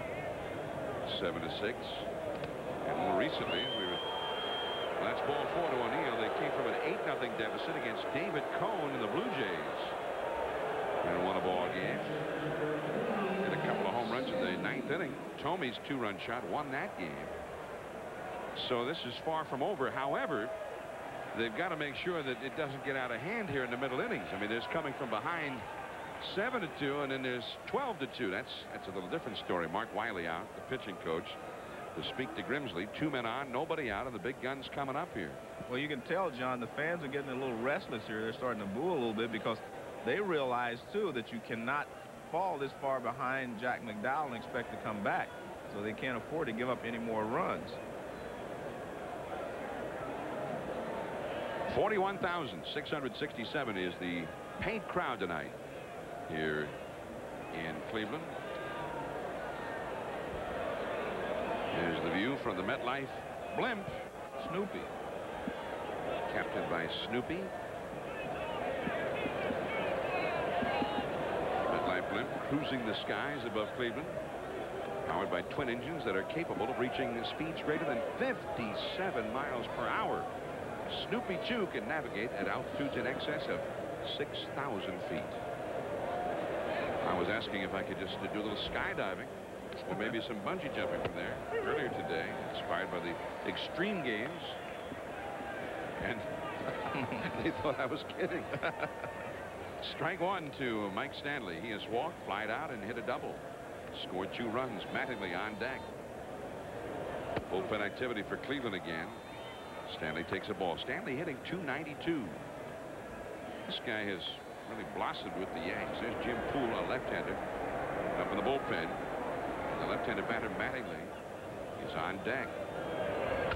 That one is a foul off to the left. Stanley hit .300 last year for the Yanks and .305 the year before with 26 homers in the full season. But he's become quite a hitter, and he's always been a pretty good receiver. He played in college against guys like Rafael Palmeiro, Will Clark, Dave Magadan, Bobby Thigpen. This is Thome at third. The second one by Edgar back to first. Two. Double play. Boggs takes third. Well, that's what the Indians needed. 5-4-3 double play. And watching them, they've been able to make the double plays pretty well over the course of the season. But again, as I said, defensively, they're next to last in the American League. Only the Chicago White Sox had made more errors. But they have been able to make the double plays when they get the opportunity. Now here's Mattingly. He singled home run with 2 down in the first. He doubled and scored in the third and grounded a short in the fifth. And he takes ball one. All of the Yankee runs, all 7 of them, have scored after 2 men were down. 2 in the first, 2 in the second, 1 in the third, 2 in the fifth. Off the outside now. They could well be pitching around Mattingly with the right-handed batting Chartable on deck, although Chartable has hit more than a few right-handers awfully well over the years. And well, now they're going to walk him intentionally. He's going to go ahead and do it now that it is going 2-0. In a 1-1 ball game or 2-1 ball game, this may be a good move. But what you risk here, of course, is a guy like Chartable being able to hit the ball out of the ballpark. I know he has not been swinging the bat well, but this is a good hitter's ballpark. And if he hits the ball out of the ballpark, this game is over. Even against the great Cleveland lineup. Yeah, you get it down. If they get down 10-2 against Jack McDowell, they're not going to come back. And also, I might add that, you know, the Yankees have started to pitch better out of the bullpen. Here is Chartable. He has doubled home a run and has grounded out twice, 1 for 3. Way inside from Grimsley. Ball 1. Starting pitcher Nagy went only 3 innings, allowing 5 runs. And he was very wild. He walked 4. Grimsley has walked 2 in this inning. Boggs at third. Mattingly at first. Good pitch. Fooled him with a breaking ball. 1 ball, 1 strike. Well, anytime you come inside and the guy just barely gets out of the way with a fastball and you come back with a breaking ball, it's very difficult for that hitter to handle that pitch, and that ball tumbles down pretty well. Another one. Strike 2, same result. 1 and 2 to Chartable.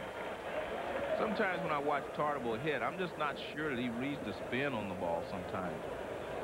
Well, he's not reading much of anything on any ball this year. He's hitting only .230 with only 3 home runs. Hard grounder. Thome's got it. Can he get it? The throw. He did. What a play by Thome. Wow. Well, that saves a run, at least the 1 run. Keeps Fernandez from batting. With Baerga, Bell, and Murray coming up. This ball is ripped, and he makes a dive. Just a great stop there. Now he gets up, and he fires to first base. Chartable, not the fleetest of runners. Here's Carlos Baerga taking a fastball for a strike from Jack McDowell. McDowell and the Yankees ahead 7-2. The big guns coming up for Cleveland. Baerga, Bell, and Murray, the numbers 3, 4, and 5 hitters. Baerga has flied out deep to left center, and he has singled home a run. He's hitting .325. Inside with that fastball. Baerga has done something twice that no other American League second baseman in history has ever done, which is to hit .300 with 200 hits, 20 homers. And that is 1 away. Mattingly with the put out. A lot of ground ball outs to Velarde by Cleveland's left-handed hitters. Well, and that's exactly what you want if you're McDowell. And as we mentioned at the beginning of the broadcast, he had been hanging a lot of fork balls, which was getting him in trouble. But he's also had the sinker work in the last few ball games, and that's what's working for him tonight. Jack McDowell. And of course, the Yankees looked at McDowell to compliment the left-handed Jimmy Key to give them a great 1-2 punch. The last 2 Cy Young, or Key didn't win the Cy Young, I guess, last year, Cone, but Key was right there with him. Well, they were interchangeable. Either one of them could have won. Yeah, I think. yeah. And now Key is injured and may not pitch again this year. Albert Bell takes a strike. Bell has hit a double play ball, and he has flied out deep to right center.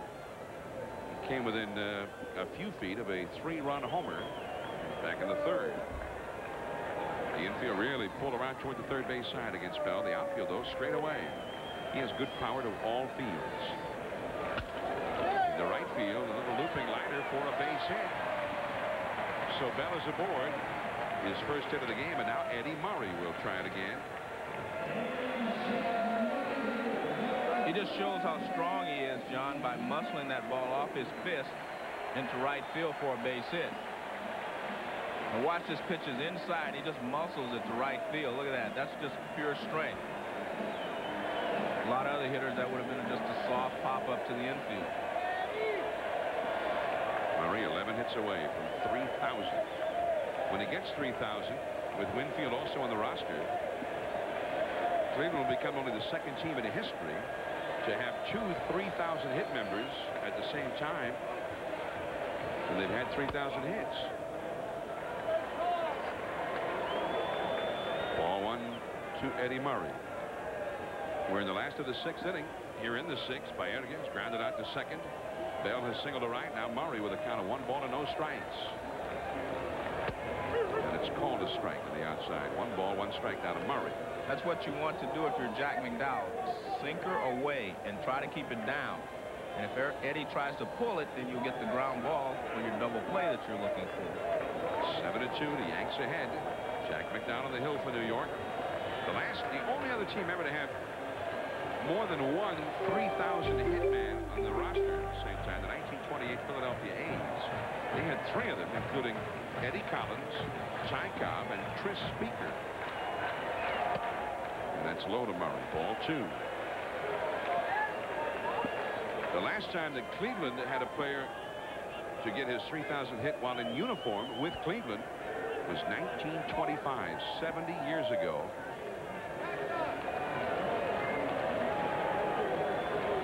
Tris Speaker did it then. Pop fly. Ernie Williams over in left center. And Murray is now 0 for 3. Well, Jack McDowell is doing a great job, John, in keeping these big sluggers off balance. He threw Murray like 3 pitches down and away, and then he came in and he jammed Murray. We saw him jam Bell. Bell got a base hit, but he made the pitch that he wanted, and he gets a jam job from Murray here.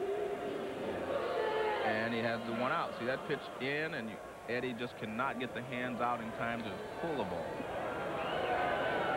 Now the powerful Jim Thome, 0 for 2 tonight. McDowell's really had great success with these left-handed batting Cleveland sluggers. Thome is struck out and grounded out. Sorrento is grounded out and flied out. Murray is grounded out, twice is flied out. And that's a ball outside. Baerga 1 for 3. Of course, Baerga not quite the sluggers, the others. Well, he's not as free a swinger as they are. But you start to see a pattern from McDowell. Pitches down and away to these left-handed hitters. Away. That means he's getting his control. He feels confident. Out there. High in the air to right field. Going back toward the corner is O'Neill. That ball really carrying. And that one is into the bullpen. A 2-run homer.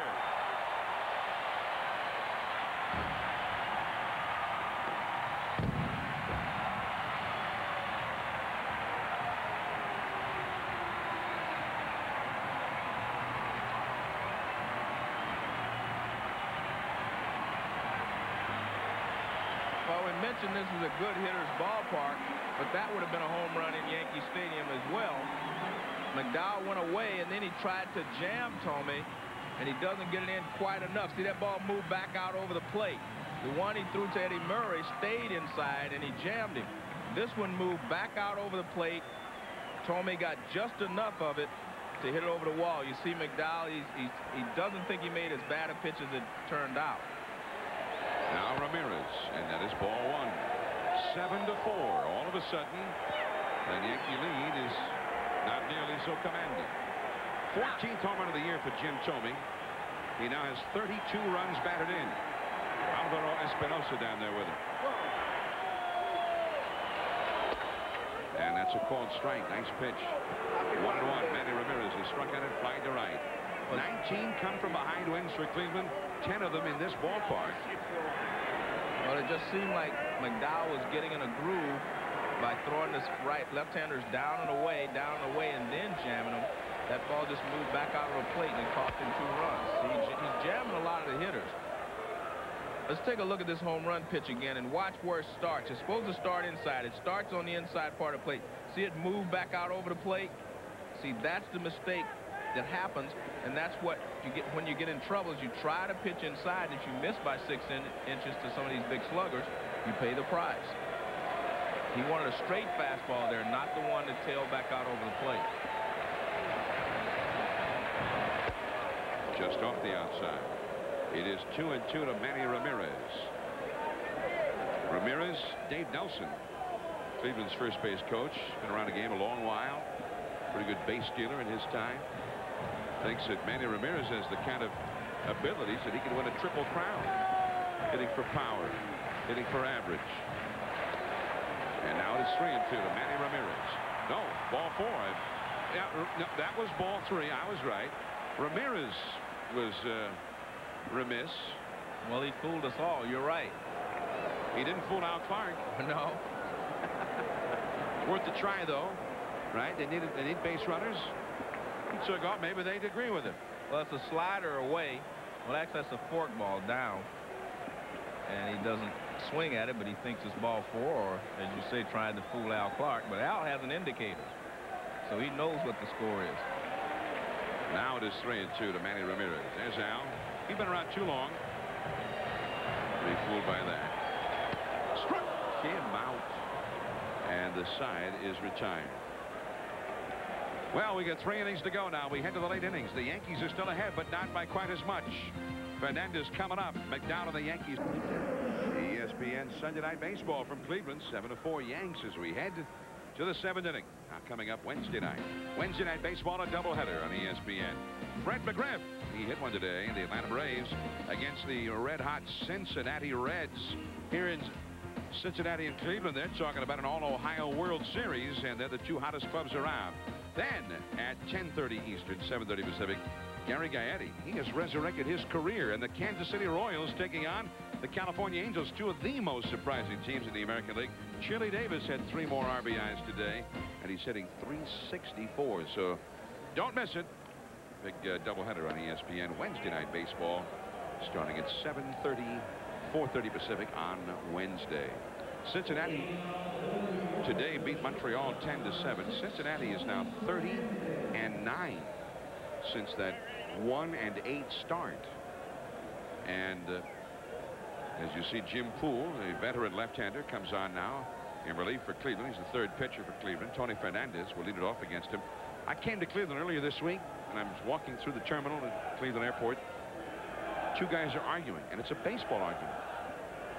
The one guy, I don't know how it started, but the one guy says, "Are you kidding me? We're talking about the best team in Major League Baseball here." Strike 1 to Fernandez. And, yeah, they've got pennant fever. The other guy says, "Are you kidding me? That's baloney. They're not even the best team in the state." Now, obviously, they were talking about the Reds and the Indians.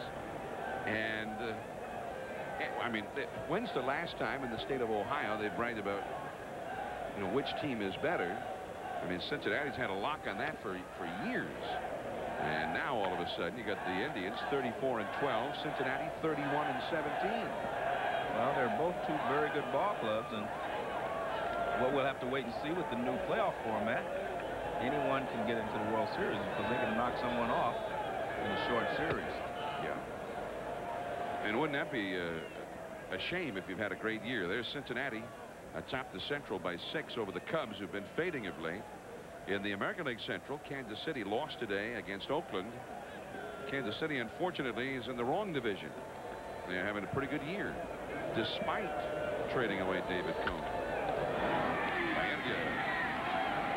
Throws out Fernandez. And there is one away. Now let's go back to Carl Ravitch for an update. All right, John, talking about the Reds, here's how they got their 31st win. Reggie Sanders. Reggie Sanders into the upper deck. This is how Cincinnati got their 31st win. Only 2 balls recently have been hit into the upper deck, and Sanders has hit them both. John and Joe. Thanks, Carl. Randy Velarde smokes one right at Poole. Poole gets the put out. with the throw to Sorrento. Sorrento gets the put out. And let's see, Poole's all right. Looks like he is. Well, it's interesting, John. You look at the Cincinnati Reds, and they're talk. Most of the talk has been about Ron Gant and how well he's done. But Reggie Sanders was leading the team in runs batted in, had just as many home runs. And, he is a powerful hitter, and he's getting better each year. Here is Bernie Williams. The Yankees are hoping that one day something like that will happen for Bernie Williams, like a Reggie Sanders story, that he'll one day blossom. They've always felt he's had the talent, but it has never been fully realized with the Yanks. He runs well. He's got some pop. He's a switch hitter. 2 down, nobody on. We're in the 7th. The Yankees lead Cleveland 7-4. We're getting a look at this Cleveland bullpen now. There's a slider for strike one swinging. Once you get into this bullpen with the likes of Jim Poole, Paul Ossenmacher, another veteran lefty, they got right-handers like Eric Plunk, who's really resurrected his career here. Also, Greg Olson, you saw sitting there with the mustache on the left side of your picture in the bullpen, and closer Jose Mesa, who's just been an incredible story here. This Cleveland bullpen has been outstanding. Now, last year, they also had a great hitting club, but their bullpen was terrible. And this year, Mike Hargrove's put together what has turned into just an exceptional bullpen. Thome. It's turning into the Jim Thome show, isn't it? Remember the defensive play he made, robbing the Yankees of a run? Then his homer got 2 back. 7-4. Back. All right, Carl. And here comes the Cleveland Indians now with Paul Sorrento. Started off. He'll be followed by Tony Pena, and then leadoff man Kenny Lofton against Jack McDowell. Now, McDowell has had a couple of games this year where he has been ahead in the late innings, and he faltered, and then the bullpen came on, and it also couldn't handle it. Won in the final game of their West Coast road trip in Seattle. There's ball 1 to Sorrento, which was particularly distressing. And they eventually lost that game in extra innings 11-9 to the Mariners. They also had one against Baltimore back in May at Yankee Stadium. McDowell left with a 5-3 advantage, and John Wetland came on and got clobbered in the 9th inning. Well, they feel like Wetland is throwing the ball right now the way they wanted him to throw it at the beginning of the season. He also mentioned to me that Steve Howe is starting to throw the ball much better. So maybe the Yankees closers will be able to hold some of these leads for McDowell and some of the other starters. It is now 2-1. Well, is he going to go back to the inside on the fist here to Sorrento? I don't think so. I think he just, right now, he's trying to just keep the ball down. I think he's learned his lesson and trying to come in on Thome. So he's trying to stay away now. And I think he should now. I mean, he has a 7-4 lead. I think you just have to try to get some ground balls to your infielders. And you do that by just throwing the fastball away and the sinker down and away. 88 pitches for McDowell. High in the air, deep in the right center. O'Neill's not even going for it. Way back there. A tremendous home run for Sorrento. It's a 2-run game now.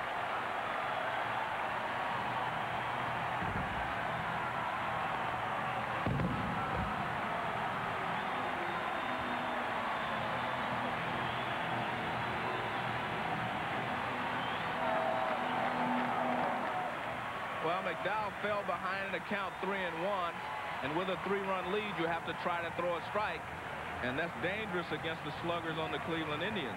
He throws a strike. It looks like it's the middle of the plate, and Sorrento just hits it out of the ballpark. But this is what you have to do if you're Jack McDowell. You're ahead by 3. You have to throw a strike on 3-1, and you have to give the hitter credit. He hit it out of the ballpark. Home run number 13 for Sorrento, and Jack McDowell, well, he knew where it was headed as well. He didn't even take a look. O'Neill did not even react to it in right field.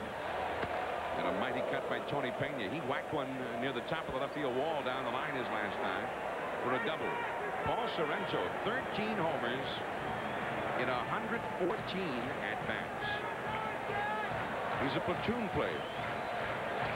The platoon player ever made the All-Star team? He's among the league leaders in home runs. 13 homers and 35 runs batted in for Sorrento. His replacement against a left-hander yesterday. It was Herb Perry, and Perry hit 2 home runs. Good pitch. Good pitching there by McDowell. And that's the sign of a veteran pitcher there. He just bounces back. He gave up the home run to Sorrento, but he disposes of Tony Pena with 3 pitches. First pitch fastball in, then fastball away, and here it is right out there on the outside corner. Strike 3, and McDowell does the job. Well, Tony seemed to think it was too far outside, but if that's a strike, he better call for a few out there himself when he gets back behind the plate. 1 out. Now Kenny Lofton is up. It's a 2-run game. The Yankees, who had led 7-2, now lead 7-5. Lofton, 2 singles, 2 runs scored, and he takes a strike, and now Lofton is upset. Now, did he say he bunted at it? I don't know. It looked. Well, Lofton says the pitch was high. I think he did not bunt at it. It was just called a strike, and Lofton can't believe it either way. Well, let's look at the pitch. Well, you know, it doesn't look high to me, but then it depends on which strike zone you're using. Well, the fans are really getting on Al Clark now. 1 out, nobody on. A run is in. Curveball. And Lofton gets the call of that one. 1 ball, 1 strike. Bullpen activity for the Yankees is McDowell starting to lose his edge here in the late innings. Popped up. Mattingly and foul line. And Lofton is out number 2. John, I don't know if McDowell is losing anything in this ball game. You have to remember that these hitters have now all seen him 3 times. And these are good hitters, as we talked about earlier. And if you see a pitcher 3 times and you're a good hitter, you're going to hit the ball hard sometimes off of it. So I think it's, well. And now here comes Hargrove. Yeah, McDowell is very upset. He says, hey, they're slowing me down. Let's go. Now, I don't know. We were looking at the replay and at the bullpen there. But Kenny Lofton just came running out after Al Clark, and now Hargrove picks up the argument.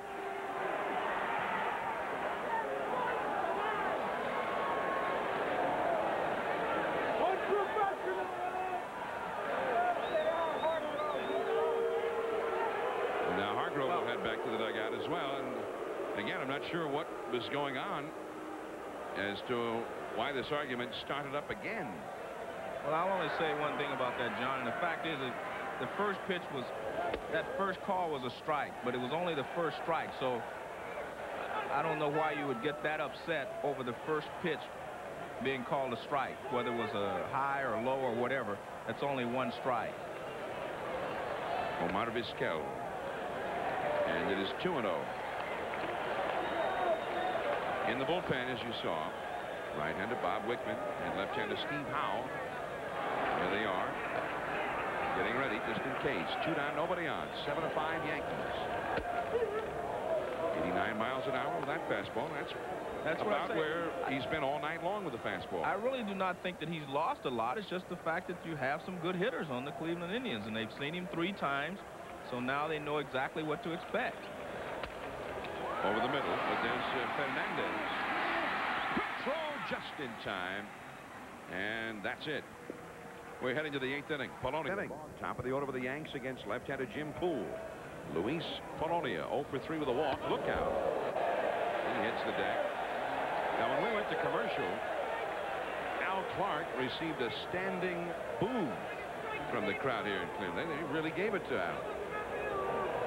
And if you want to be frank about it, John, I think this is one of the concerns the umpires have about expanding the strike zone after the All-Star break or next year. You know, that it's going to cause a lot of problems and a lot of arguments from the players who are supposedly used to a smaller strike zone now. And well, I know that umpires I've talked to are concerned about that. It's a bad idea to start with. In the middle of the season. It's a bad idea, period. Point out the fan in this ballpark to me who's upset that the score tonight is 7-5. Point out the person who is not having a good time here tonight. Fly ball to center. Lofton goes back. And there is one away. Polonia, the only Yankee without at least 1 hit in the lineup tonight. I mean, what I'm saying, there are things you can do to speed up the game. You could start by, you know, making the time shorter between innings. It would cost teams a lot of money. Yeah, ESPN's not going to give him as much money, but that would shorten the games considerably. If they want to do that, let's start there. Well, but I don't see anybody who sat in this ballpark tonight saying, man, I hope this game is short. That's not why they came tonight. They came to see some home runs. They came to see some offense. Well, I think the real concern is for the pitching. The pitchers are saying that there's not a strike zone anymore, and they need one in order to do their job. 1 ball, 1 strike. And yet I've heard umpires say the strike zone has not changed in 25 years of veteran umpires. Well, it has changed. One umpire's individual strike zone may not have changed, but overall the strike zone has changed. Well, they changed the strike zone in 1963, and baseball went into a period of decline where by 1968 baseball was considered dead. The one 300 hitter in the entire American League.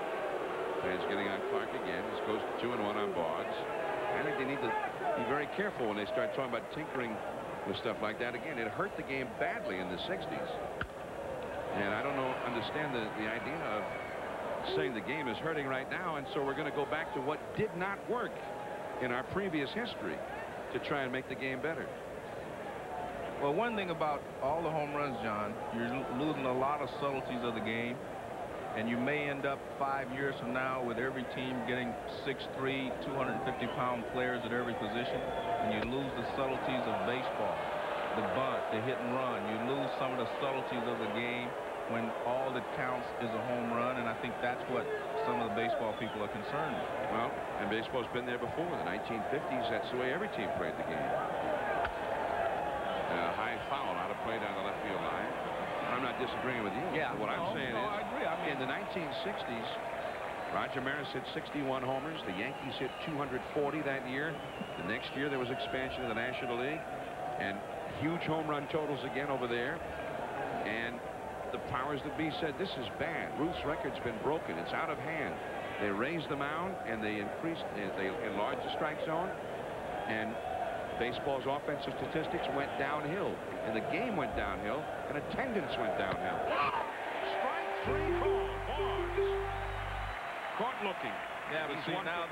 Yeah, but see now they love Al Clark.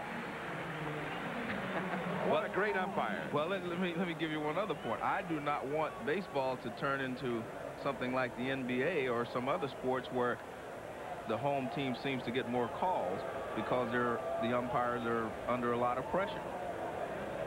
That's the one thing about baseball. There's not so much the home team calls, so to speak, as you get in some of the other sports. But I mean, I agree that it's a very thin line here between what's right and what's wrong. I don't disagree with you there. I think baseball is making a mistake with the people they're asking about the length of the game. Sports writers, broadcasters, people who are paid to be here should not be asked. The people who pay to buy tickets, I think, should be asked. And I don't see anybody leaving this ballpark tonight. It's a work day tomorrow. And why are they selling out every game here? They love what they're seeing. If we had a poll of these people, would they say, yeah, I want the Indians to score less. It'll make the game shorter. No, they want the Indians to score more. They're getting a lot of runs, and they want even more than that. They love it. Well, I would hope that they did go and ask some fans now before they made these recommendations. I would certainly hope so. I hope so. Yeah, that's what I'm saying. I'm not saying that I know they did, but I don't know either, but I would certainly hope did they love the Big Red Machine in 75 and 76? Did you get some big crowds to watch those clubs? Yeah. You guys scored a ton of runs. Exciting baseball. That's the inning. The Yankees go down in order. O'Neill is retired. It'll be the big guns, Baerga, Bell, and Murray. Now Cleveland is down by just 2. We'll be back. ESPN Sunday Night Baseball is brought to you by Miller High Life and High Life Light. Always smooth, always easy drinking. And by Microsoft. Where do you want to go today?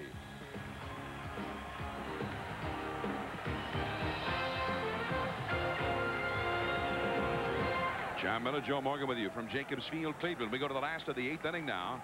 It'll be Baerga, Bell, and Murray, the numbers 3, 4, and 5 hitters in this very potent Cleveland offense against Jack McDowell. Normally, John, you would say this is a key inning for the Yankees. They're facing the 3, 4, 5 hitters. That is a base hit. The second hit for Baerga. And Bell is coming up, and he's the possible tying run. And they're on their feet here at Jacobs Field. But, John, even if he wars through these 3 hitters, he still has 3 more in the bottom of the 9th. Or the Yankees do. They've got Tommy, Ramirez, and Sorrento there in the last part of the order. Here comes Buck Showalter now. And he's signaling to the bullpen with the right-hander, and I think that's Wickman. We cannot see into the bullpen. There he is. That's Wickman. So Wickman gets the call. That's all for McDowell. 7-5 Yankees. Wickman coming in to face Bell. We'll be back. Jack McDowell departs ahead, but only by 2. He was ahead by 5. A couple of home runs made the game a little bit tighter. 5 runs, 10 hits. No walks for McDowell. But Tommy and Sorrento, those 2 big thumpers, low in the batting order, both took him deep. And there's Bob Wickman. Got a great sinker. Very good sinker, and that's exactly what they want at this time. They want to get a ground ball and try to keep the ball on the ground with these big sluggers coming up. So here comes Albert Bell, and you hear the reaction of the crowd.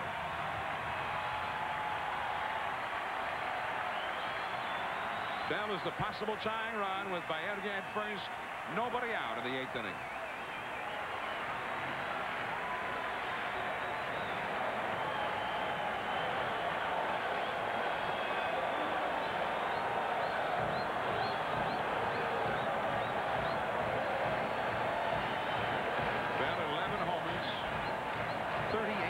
Batted in.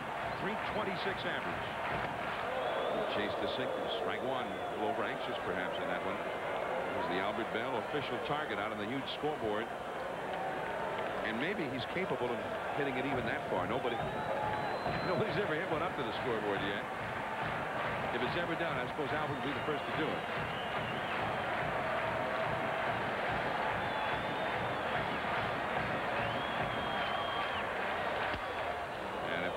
Strike 2. Bell 3 for 8 with a home run in the past against Wickman.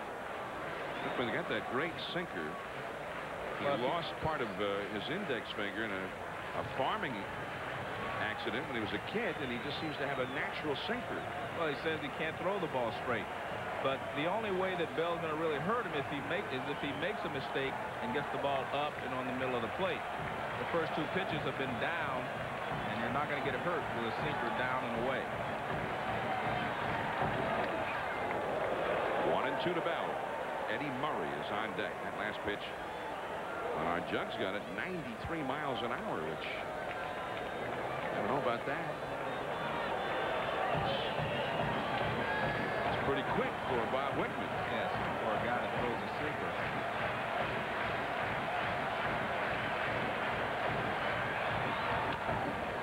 And he lunges for it and just barely gets a piece of it. Staying alive. 1 ball and 2 strikes. Good pitches by Wickman.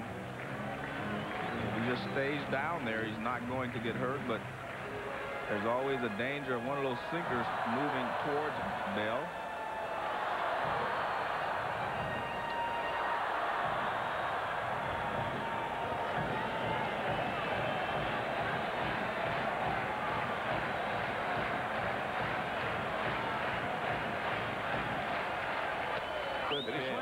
Yes, strike 3. The first base umpire, Barnett, on the appeal.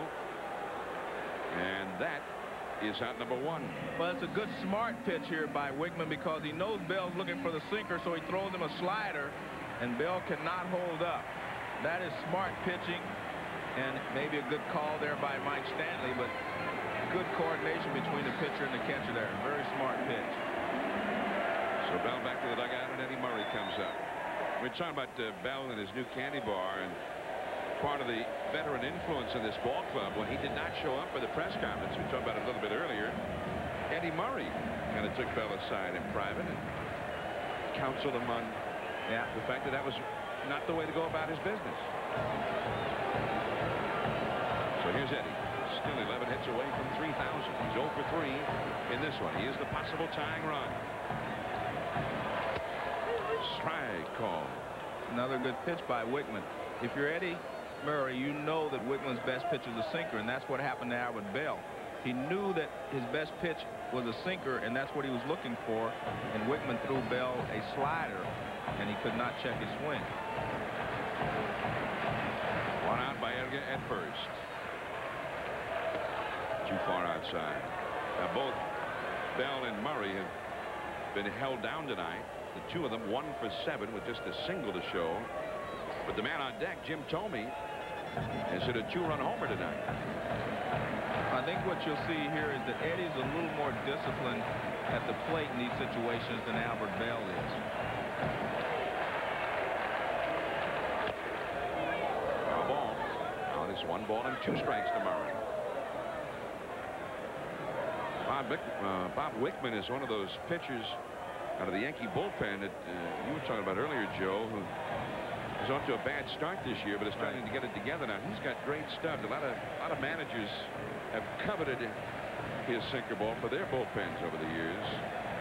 There's Bull Connors in the dugout, the pitching coach, with Buck Showalter. 1-2 to Eddie Murray. Struck him out. Pitch. Well, the guy must have good stuff. He strikes out first Bell, then Murray, but still he's not where he needs to be. 1 more to go. Well, this ball explodes away from Eddie. Watch, it starts over the plate, and it just explodes outside. See that ball really run away from him? Just an excellent pitch there by Wickman. And with Jim Thome due up, Buck Showalter has run to the mound, and he has signaled in his left-hander. And I believe that last of the 8th inning, Yanks 7, Indians 5, and Steve Howe on the pitch now against Jim Thome. Thome, who really turned this game around in the 6th inning. The Yankees batting, as you see Howe's numbers, not very good. 5.93 ERA. Thome with Chartable batting in the 6th made this spectacular play. He saved a run, and it was the final out of the inning. Incredible.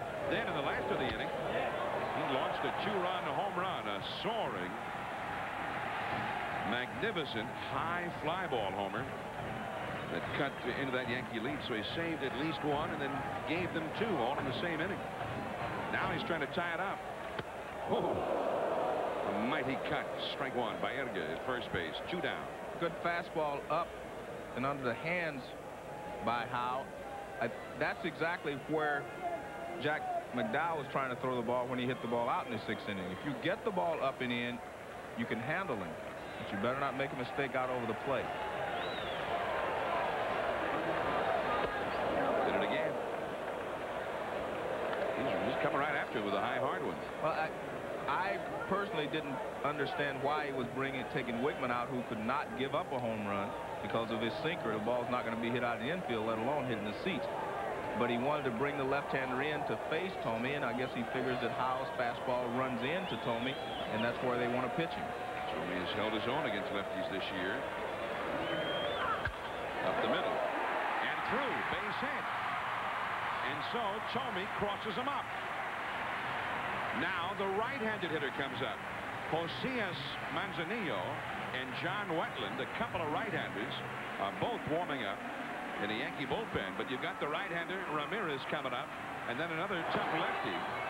Here's the bullpen. It's Wetland on the left, Manzanillo on the right. Got Sorrento, who also is homer tonight, and who also is left-handed on deck. So bringing him in to face Thome, Joe, not only you take out Wickman, who's had the great stuff with the sinker, keeping the ball down and likely in the ballpark. Right. But now having allowed the hit to Thome, he almost has to leave him in there to face well. No, maybe not. Maybe not. Here he comes. He spoke too soon. He's got the right-handers out there, and he's calling for one of them. We'll find out which one. It's going to be Wetland, the closer. 2 men on, 2 men out. Wetland coming in. Yanks lead by 2.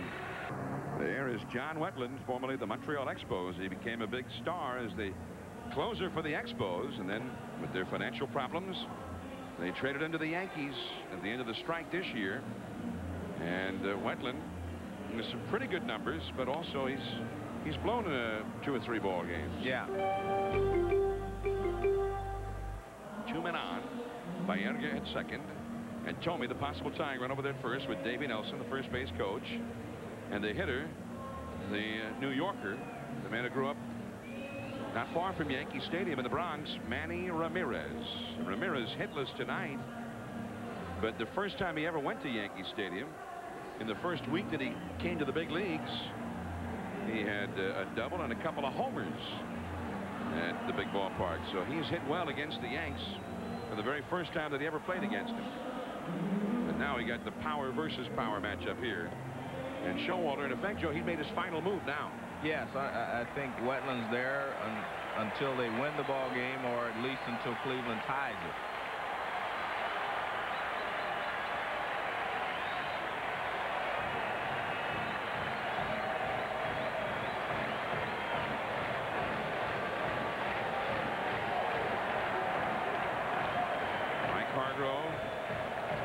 He's seen his ball club so many times already in this young season. Pull out victories in games just like this. They were down 7-2. They are down 7-5. 2 men on, 2 men out. Last of the 8th. Ball 1. The Yankees bullpen this year has had 9 saves altogether, and they've blown 8. So not a very good record.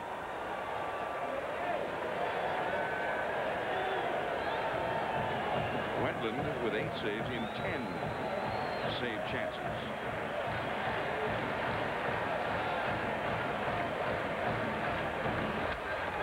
All away. And that's his big pitch, the fastball. He's just a hard power guy. Yeah, but the ball is not sinking. He has a good sinker as well. That pitch there was just a good fastball.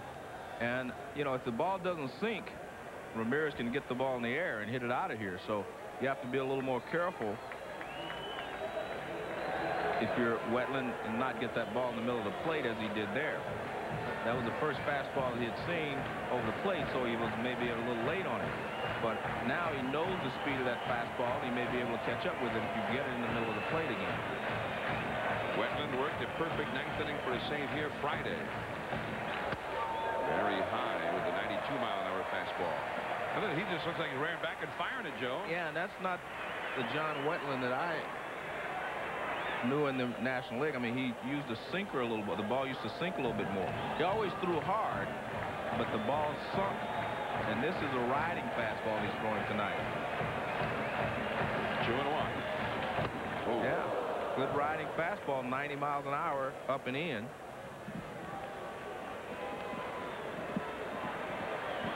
Two and two now to Manny Ramirez. Paul Sorrento on deck. He would be next.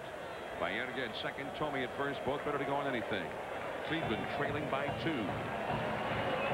Cleveland bullpen very busy right now.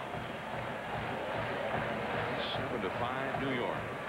2-2 the count. Here it is. Just barely getting a piece of it to stay alive.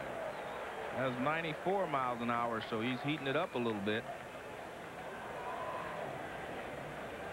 Wetland had 25 saves before the strike last year, but he also had 10 blown saves, which is a very big figure for 2/3 of a season.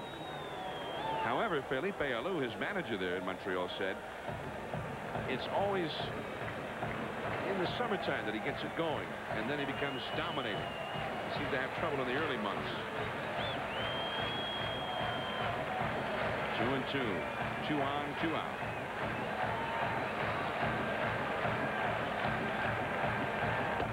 And 3-2. Now they'll both be running, and that's an advantage for Tomey, the possible tying run.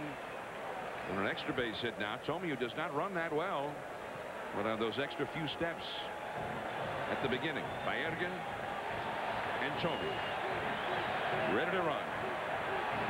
There they go. Struck him out. Wetland wins the duel with Manny Ramirez, and that's the 3rd time tonight Ramirez has struck out against the Yankees. Yanks are still ahead. We go to the 9th. It'll be Stanley, Mattingly, and Tarnable coming up. 7-5, New York. John and Joe back here in Cleveland. I'm John. He's Joe. Hey, John, where'd you get that tie? It says Dad. Hey, your daughter came surprised you for Father's Day with a visit here in Cleveland. It's my 7-year-old, Alexander. Custom made me this tie as a Father's Day gift. I'm thinking of having him start a whole line of ties, the Alexander Miller collection. What do you think? So happy Father's Day to all of you, and and we're here together again on our 6th Father's Day together. And speaking of Father's Day, next week we see Barry Bonds and his father, Bobby. Yeah, the Giants and the Dodgers from Dodger Stadium.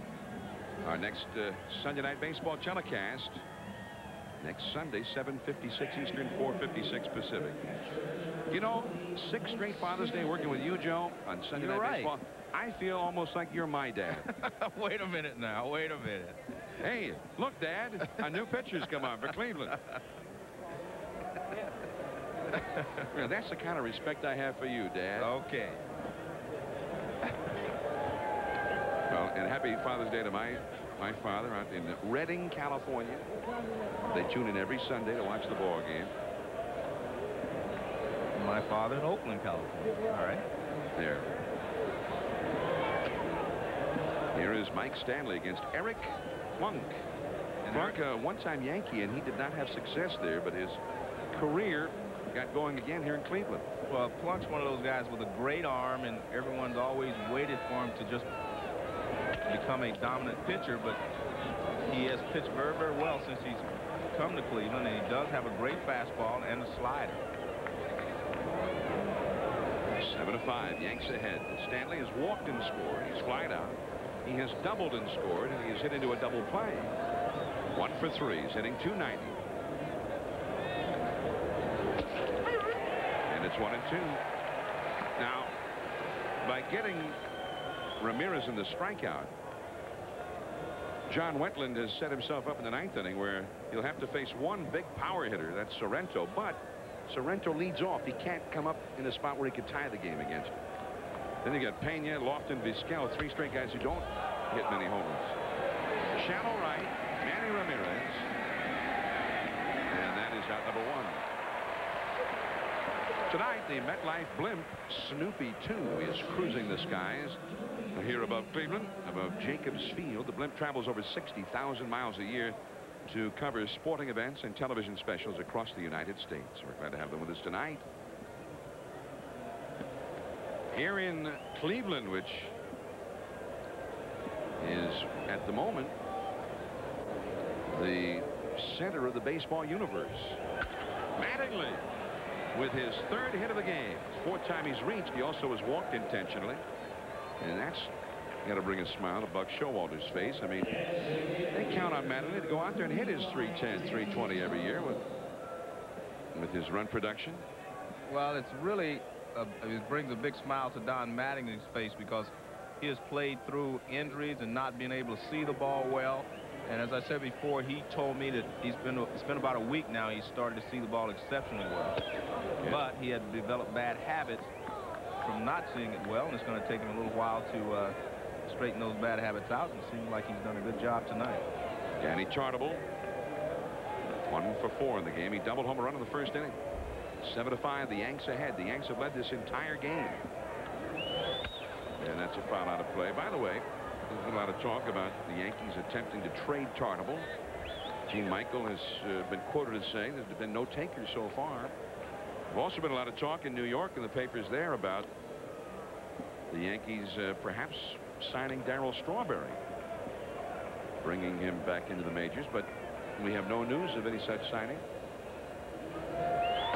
And a lot of the people who cover the Yankees thought that something would be announced today, but there has been no such announcement. And when you go to the Yankees clubhouse, talk to some of the players about the Strawberry signing, one response you get there is, Strawberry, can he pitch? Because that's been the real problem for the Yankees. And Chartable. I mean, Chartable's been a problem because he's not producing. And he seems to be healthy. I mean, they need him to put up the big numbers. I mean, they count on him to get the 25 homers, the 100 RBIs every year. 3-1 the count. And a walk. Well, this is one of the problems that Eric Plunk has had throughout his career, is that he has, on occasions, lost his rhythm and not been able to throw strikes consistently.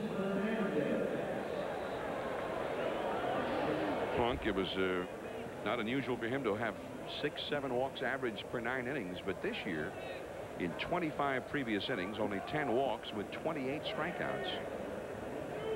Mike Hargrove has put together with his pitching coach, Mark Wiley. A very effective bullpen. And I was talking to Jim Leland when we were out in San Diego, a few weeks ago, at the Pirates and the Padres. And Jim Leland made the comment that just reading the box scores and watching the highlights and Baseball Tonight, that sort of thing, he just had the impression that Hargrove was just becoming one of the top managers in the game. He really was impressed with the job he's done. And he particularly mentioned, he said, it looks like he's put together a real good bullpen. He said, I think maybe Mike Hargrove should start being spoken of as one of the top managers in the game. 1 ball and no strikes the count to Tony Fernandez, who was 1 for 3 with a run batted in. Good play there by Tony Pena. We talked about how well he's played tonight defensively, and that's another example. If that ball bounces away, the Yankees are having runners at second and third, and all they need is a fly ball to get an insurance run. But again, that's the problem that Eric Plunk has had throughout his career. You know, when you talk about Hargrove, as Mark Wiley, the pitching coach, is out there, another thing comes up. When you're 34-12, as Sparky Anderson has said so many times, you've got to win. I mean, you can't allow yourself to have a slump and then not win the division. When you go 34-12 at the start of the year, you're expected to win. And I asked Hargrove about that, if that was something to keep him awake at nights, worrying that maybe the club won't hold up. And he said, hey, we were kind of expected to win by the ownership here before the season ever started. So he felt nothing had changed, really. Albert Bell gives chase, but it's back out of play. As you saw, Sports Center comes up next right after the ball game. Stay tuned. We're in the 9th inning. The Yanks ahead 7-5 and trying to add to their lead. They were ahead 7-2. Dan Patrick and Keith Olbermann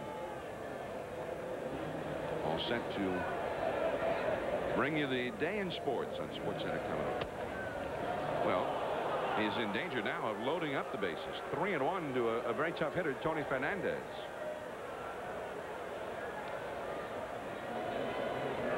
There is Mattingly, who hit a 1-out single, and Tartable over at first, who walked. Left center, long run for Lofton. He'll have to play it off the wall. Mattingly heading home. He'll score. Tartable stops at third, and Fernandez has a stand-up double. And the Yankees get a big run and lead it 8-5.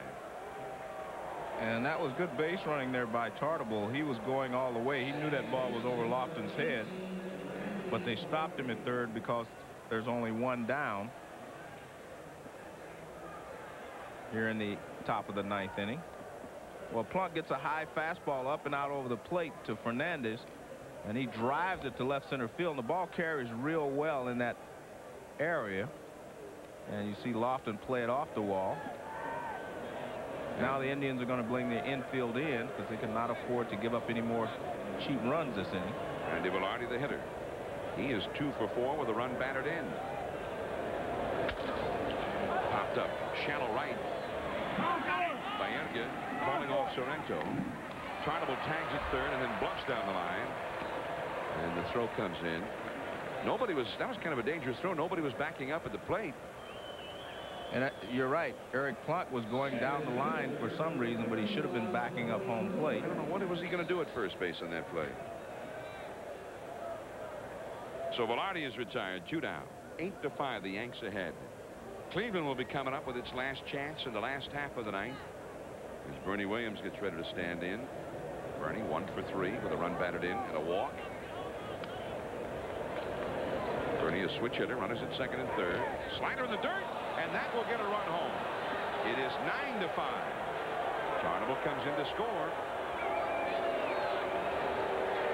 And I finally see some fans start to exit on that particular pitch and that play. It's a breaking ball that he throws and bounces out in front. You see Tony Pena tried to slide over in front of it, but it went off his glove. And Tartable came in to score. Ossenmacher up in the bullpen now for Cleveland, a left-hander. Eric Plunk, a walk, a wild pitch. That walk has turned into one of the runs in this inning now. 4 walks tonight have turned into runs for the Yankees. There have been a total of 7 walks allowed by Cleveland. As we say, 4 of them eventually became runs. Last of the 9th inning, Paul Sorrento, the power hitter, but then Pena, for whom they might pinch hit. I think they'll pinch hit Kirby for Pena. Wayne Kirby, a left-handed hitter, then Lofton. They'll need to get some guys on base to get to the big power hitters like Baerga and Bell and Murray. 2-1 to Bernie Williams.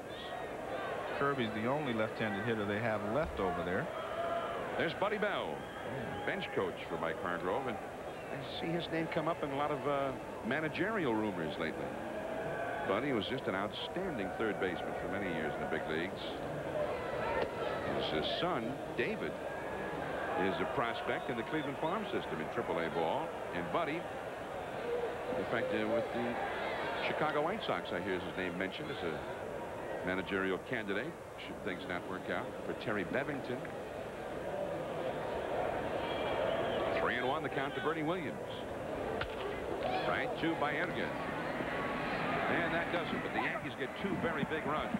And they lead it 9-5 for Wetland as we go to the last of the 9th inning. Last chance for the Clevelands.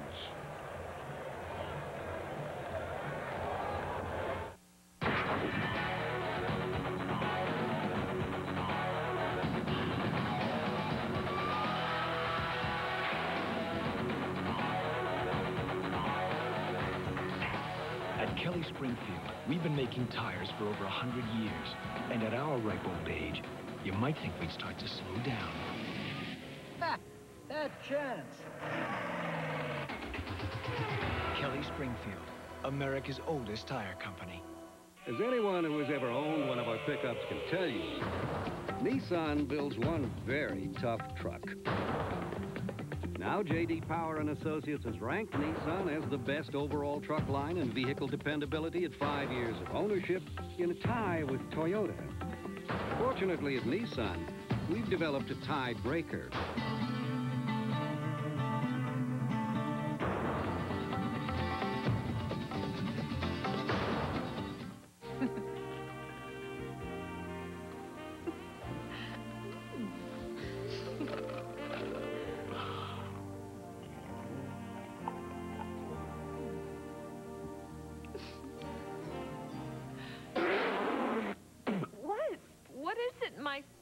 No, the champagne's not Corbel.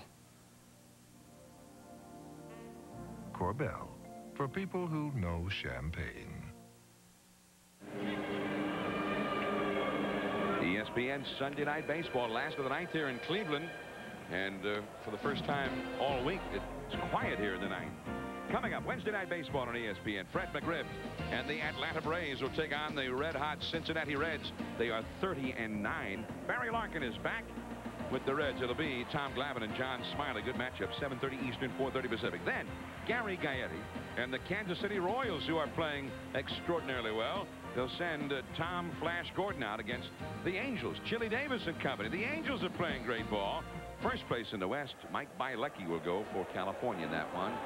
So, a top-notch Wednesday Night Baseball doubleheader coming up on ESPN. Paul Sorrento stands in. And Wetland's fastball called a strike, 0-1. Well, life a lot less complicated for Wetland now. As you see Wayne Kirby out on the on-deck circle. He would hit for Pena, due next. And the breaking ball is low because Wetland, instead of just a 2-run lead, now is ahead by 4. He could make a couple of mistakes and still be in good shape. And Sorrento fouls it back out of play. Paul Sorrento used to be with the Minnesota Twins, but never got much of a shot there because Kent Herbeck was the first baseman. And then late one spring, he was traded to Cleveland. And the rest, as they say, is history. Sorrento, the first Cleveland batter to hit a grand slam in this park. He was the first batter at Camden Yards to get a hit, and also the first man to hit a home run in that park. And now, Joe, he's the first platoon player. I think he's going to get a lot of votes for the All-Star team. Well, I think that he's having a good season, but a lot of the Indians are going to vote for the All-Star team. They're having a great offensive year, and offense usually gets you votes. And there's a foul back out of play toward the press box. 2-2 to Sorrento. He's a native of Somerville, Massachusetts. They got him from the Twins for Curtis Leskanic, now a pitcher in the Rockies system, and Oscar Munoz, whom we have not heard from since. Sorrento went to Florida State. Ryan tight 3-2. He was in the College World Series 1986 in Omaha. Florida State finished second in the World Series that year. Still lives up in New England in Peabody, outside of Boston. 3-2 to Sorrento. There's a high drive deep in the right center. O'Neill is going back, still going back. He's under it. He makes the catch.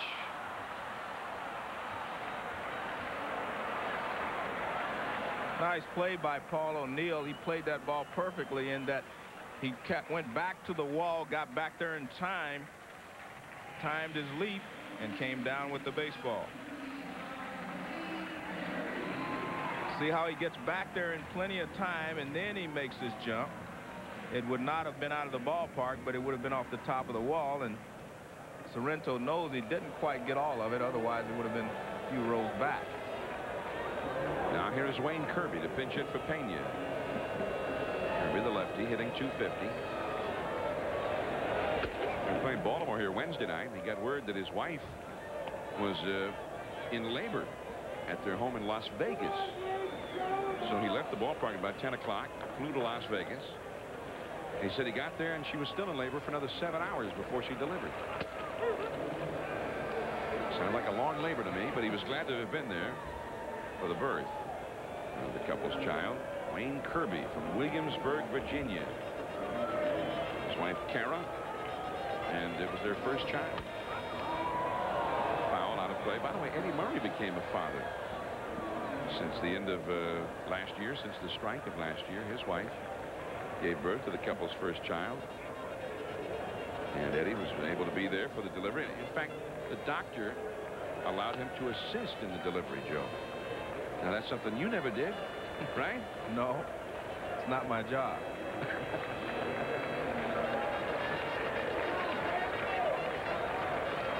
I've heard of guys who were actually there, but actually assisting in the birth. Dr. Eddie Murray. 1-2 the count. And he tried to backdoor him with a slider, did Wetland. 2-2 the count. No, the Yankees got Jack McDowell, and then after the strike ended, they picked up Wetland to go at the club they already had on the field. Some people thought that they had the division title all wrapped up in the East. Down on strikes goes Kirby. Well, tonight, the Yanks have played like the ball club that everybody expected them to be. Well, John, Wetland throws in the 90s, and this is a fastball away from Kirby, and it tails away a little bit, and Kirby can't catch up with it. 2 down, and Kenny Lofton, the last chance for the Cleveland Indians. The Yankees 1 out away from winning a series from Cleveland. And the Yankees, of course, are hoping that will get them headed back toward the division race once again after a terrible slump that has lasted for nearly a month. Strike one to Lofton, and Buck Showalter hoping that his ball club was starting to look healthy again.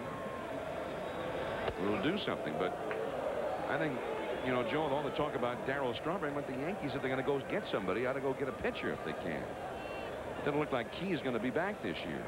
Well, they're waiting for Kamenicki and also Perez. I mean, they're missing Melito Perez also.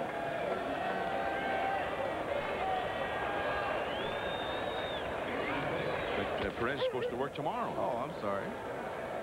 And there's 1 ball and 2 strikes. Kamenicki's who I was they're hoping he'll be back maybe by sometime around the All-Star break. What I was talking about, they had missed. He was out for a while earlier in the year, and I didn't know he was back yet.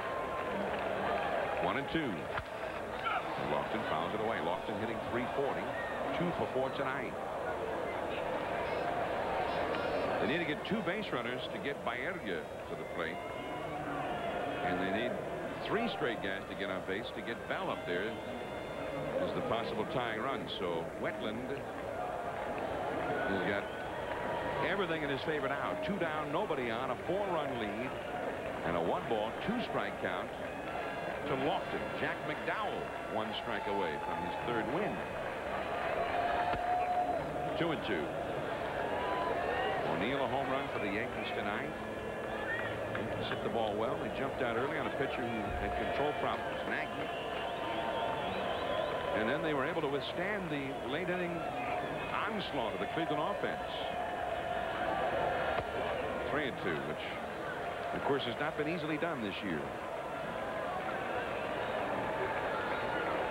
The Red Sox here in Cleveland tomorrow for a 3-game series. The Yankees will go to Baltimore for a 3-game series beginning tomorrow. Struck him out on ball 4. And the Yankees have won the ball game and have taken this series and have cooled off the red-hot Cleveland Indians. Final score tonight, 9-5. McDowell the winner, Nagy the loser. Wetland with his 9th save. Sports Center is coming up next. We want to remind you to join us next Sunday from Dodger Stadium. The Giants and the Dodgers, 8 Eastern. Now from Cleveland, Jon Miller for Joe Morgan. Thanks for watching, everyone. Good night.